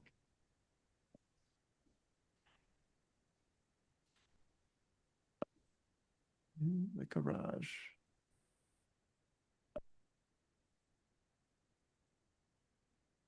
All right. Oh, great popcorn. Thank you. yeah, fab. So you're adding a window for the Correct. gable end. Yeah. And black sash. Oh, that was another thing. I thought that the gable was getting crowded with the double. Yeah. Okay. Carrie and Stephen. I agree with Angus that the windows look a little large in that. I wouldn't mind two, but they're just very large. So maybe reduce them a couple sizes. I think they just look large because of the bubble. And they're pochade. I think Val may be right. All right. I think it might actually look larger because of the bubbling. They look Yeah. very- I don't know. Mhm. Popcorn is my phone. Stephen, are you okay? Yeah. Yeah. Also, Okay. I don't have any concerns with it. All right. I don't either, including the double window. Somebody want to make a motion? Motion to approve is submitted. All right, we'll try that out. On Val's motion, Angus, Aye. Stephen, Aye. Carrie, Sure, I. Val, Aye. and I'm in favor. Okay, that passes. Now we're at, oh, Am I done? you're done have a for shed. now. Wait, Oh, did there's the I miss shed. one? The Oh, shed, yeah, okay, sorry, same thing. sorry. It's just the Well, color. there's an addition. All it is a color change? I believe so, yes. Can we, do you? Yeah. Wait, there isn't an addition? Just the color? It's just the color. You already approved the addition. Oh, okay. Motion to approve is submitted. Mhm. Way to go there. On Val's motion, Angus, Aye. Carrie, Aye. Stephen, There. Aye. Val, Aye. and I'm in favor. Okay, now Linda's up, Thank you all. but you have, Matt, you know that you have one left, right? Matacasham Valley. Oh, you're too kind. Are we all good with that? I am. Okay. Marathon for Matt. Poor Matt. And am I, either one of you, is Jason Albrace in? You mind sharing this? Which one? Not, well, Problematic sham. Matt. So, okay, so this is an application for a revision to a cottage that you had previously approved. It was modular. And when we contacted the modular home company, they actually said that access roads get really tight. And so the standard 13/8 box is something that they often do. That the widest box we could get down this access road is 12/6. So we basically just redesigned the structure to something much simpler. Oh. So it's a smaller footprint, simpler design. And with that, I look forward to your comments. Okay, Matt, thanks. Joe, you're on this one. Okay, Okay, whoever wants to begin. I will. Okay, Val. I have zero concern. All right. Thank you. Next. Just want to clarify, this is Yep. a smaller version of what was already approved. Correct. Much simpler too. Yeah, I'm good with it. Okay, thank you. Stephen, Joe? Aye. Okay. Aye. Joe, you're good? Okay. All right. So there we Motion have, to approve this is the submitted. first time we'll have all the people agree to a motion that hasn't yet been made. I'll make So the Val just motion. made a motion to approve. And we have Stephen and Joe down as ayes, Angus Aye. and Val. Aye. And I am an aye. Okay, so that's the end of you, Matt. Thank you so much. Thank Appreciate it. you.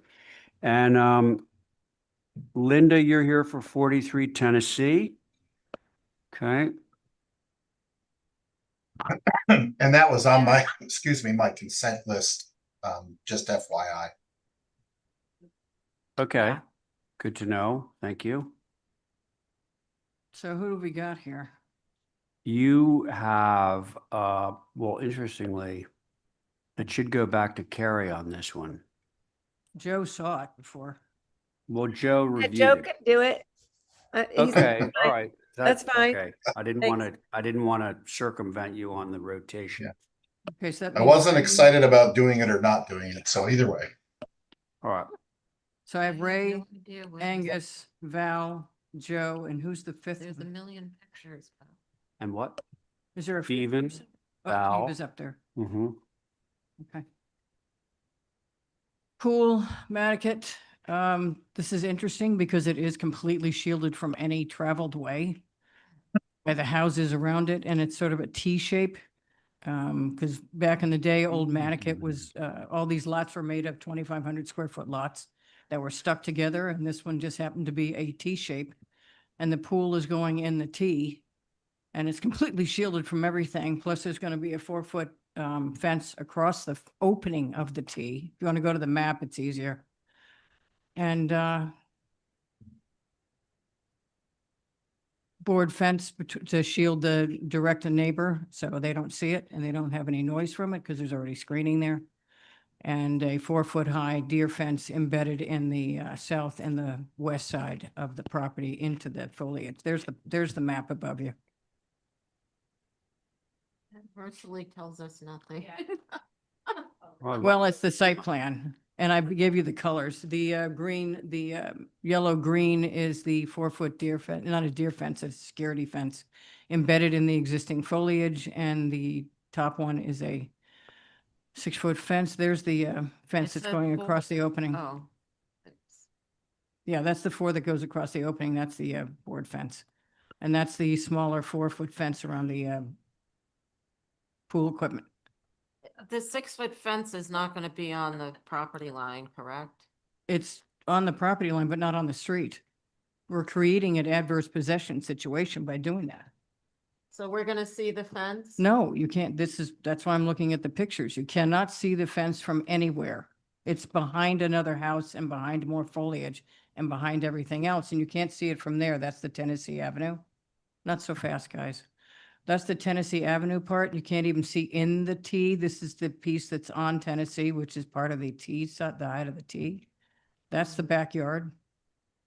That's the yard, that's the guy that's in front of us on Tennessee, so you can't see through his house. You can't see through his yard. That's the guy right there on Tennessee. So you can't see anything. It's just in a very strangely shaped lot. Hmm. So you're not going to see the fence and you're not going to see the pool. And you're not going to see the deer fence, or not the deer fence, but the 4-foot security fence embedded in the foliage. Linda, Yeah, can I ask you a question? yeah. All right, so when I look at the GIS map, Yeah. actually not, it's not the GIS. Oh. I gave you No, aerials. hang on, elsewhere. hang on. Yeah, it would show it wide open. It's not wide open. I have to sign, but I have to finish my writing in hand. I've done all the, So a lot of there polls is, out there there, is a way that runs right beside this thing. which I gave you a picture of. If you want to go one more frame, Holly, I think you can see up it. It's not traveled, it's not cut, it's not anything. And that's not where the Are you pool looking is. at That's Cape not Creek? where the fence is. Well, it's hard to tell.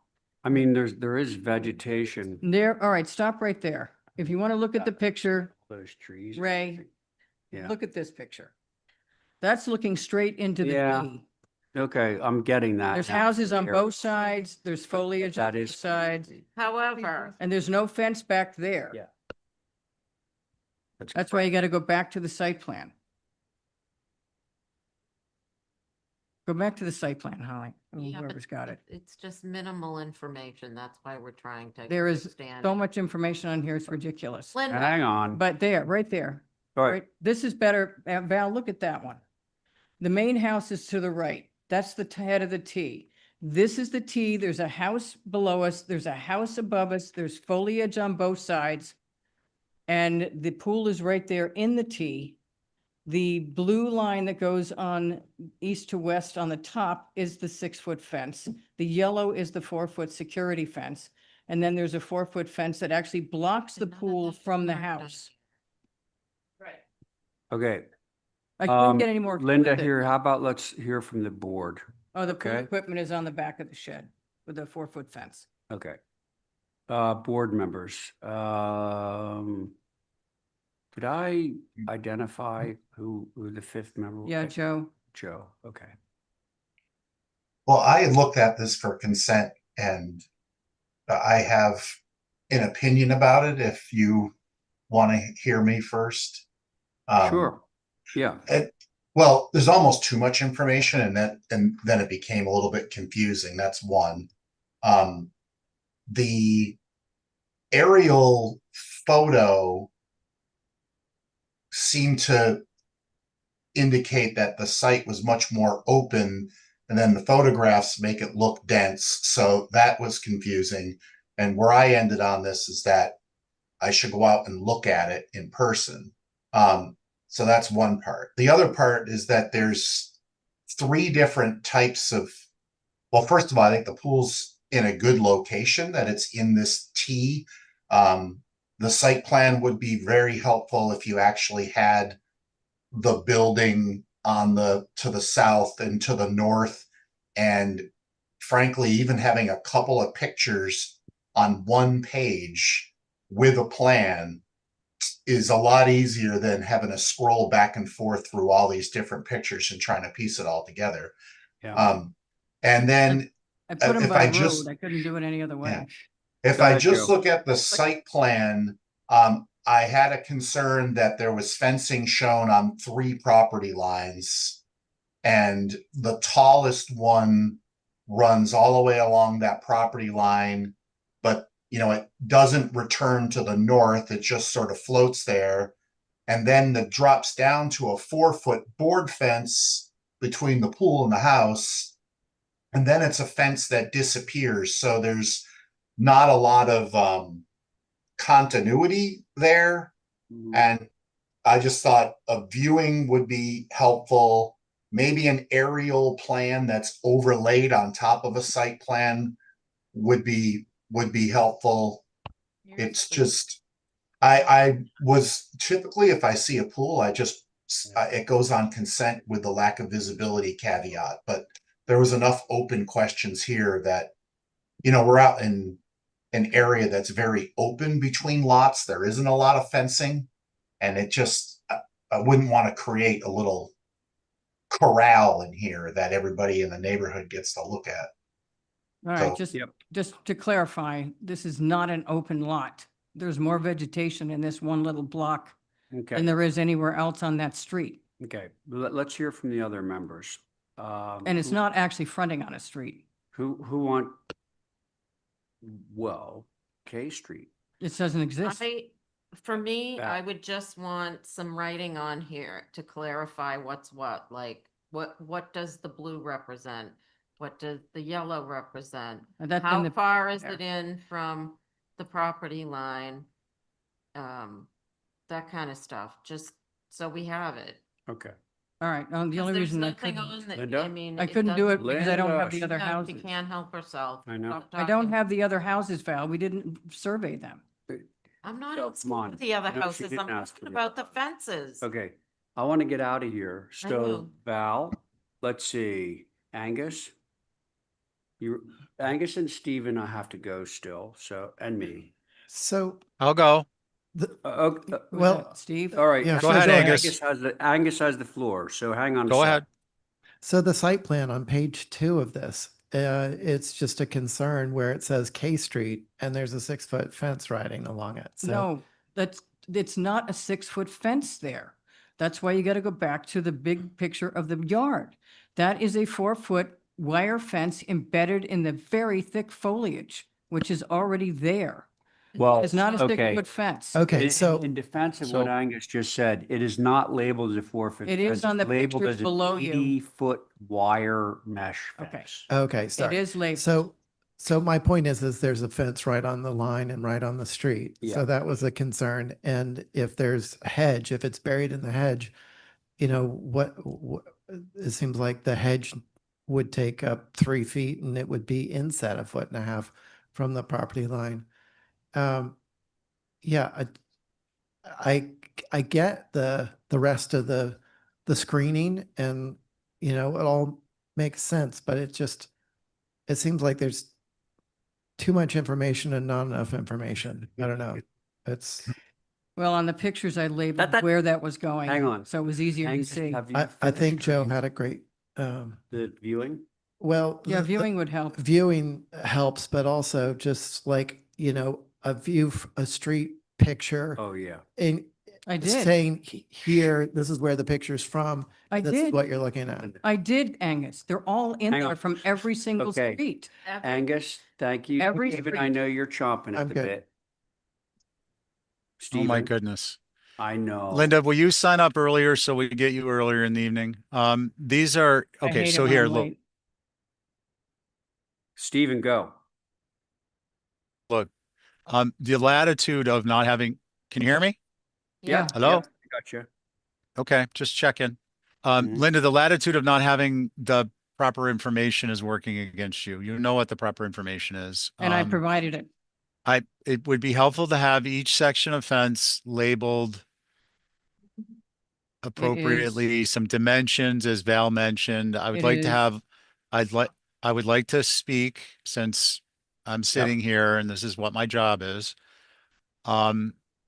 I think the view is appropriate, and I think that getting some dimensions to elements that you're proposing is appropriate. And so clean up the drawings a little bit for the next time we're back here, so we can quickly review it and approve it and not spend a lot of time asking questions about simple information, because it's a waste of your time. It's a waste of our time. It's a waste of the public's time. Thank you. Got it. Thanks, Stephen. Okay, so everyone has spoken except me, and I agree. Let's view. Yep.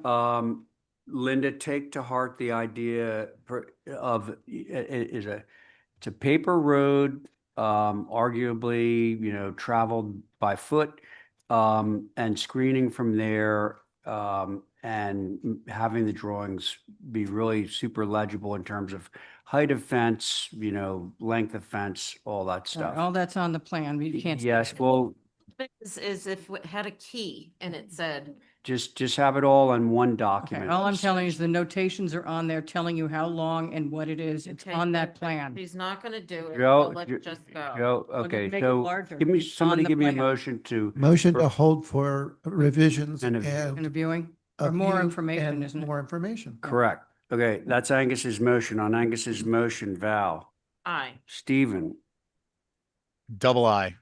Joe, Aye. Angus, Aye. And I have to, is there an and I'm in alternate? favor. Okay, Carrie so said now we're alternate, moving right? along to 34 Okay. Liberty. You guys already. approved Last the- application. Pleasant? Oh, Liberty, right.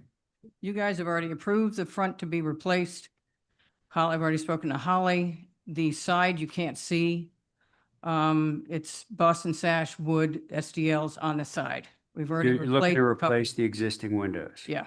Mr. Chair, Yes, you all approved a historic determination because of DOER. You all did approve replacements for Boston sash, TDL on the front. There was no confusion on my part. I didn't understand. We're going to SDL Boston sash. I'm okay with this application. okay. Any comments from the board? Carrie, if you're still with us, you can chime in. Who's on this then? Angus? Carrie instead of Joe. Okay, Paul, Val, Steve. I go with Holly's recommendation. Yeah, I mean, Ditto. clearly. Thank you. Anything else, folks? I'd make a motion to, or you probably want to comment. I was going to say a motion to approve as submitted. No, I'll take that. Yeah. I'll take that. Okay. Angus has Can made a we- motion to approve as, Stephen, did you say something? Yeah, I just asked, can we make it based on the fact that it's, a respectable distance from the street? Sure, you Yeah. want to add that to your motion? Not really visible from the street, yeah. No, That's and even that's better. the reason that this is approvable is because of the proximity in relation to the public way. Great. That's Angus's motion. On that motion, Val, Aye. Angus, Aye. Stephen, Aye. Carrie, Aye. and I'm in favor. And I didn't Okay, get kids, I didn't that- get an that's answer it. from Jason. Oh, did Jason show up? No, I didn't get All an right, answer. I gotta go. Thank Well, you. that's Jason. Night, Stephen. Good night, Stephen. You still Thank got you. 34 Pleasant Street. What? You still got 34 Pleasant Street. It's on the back page. No, yeah. That's incomplete. Or The- Jason, w- we're gonna- That last page we call the wall of shame. But I just sent you a screenshot of Apple Maps is very helpful. Look at it on your phone. No. Oh, you can't. Come here. Okay, folks, sure. let's see. No minutes to approve, so hopefully one of you generous people is going to give us a motion. Motion to adjourn. There we go. Thanks, Angus. On Angus's motion to adjourn, Val, Aye. Carrie, Aye. Joe, Aye. Angus, Aye. and I'm in favor. Okay.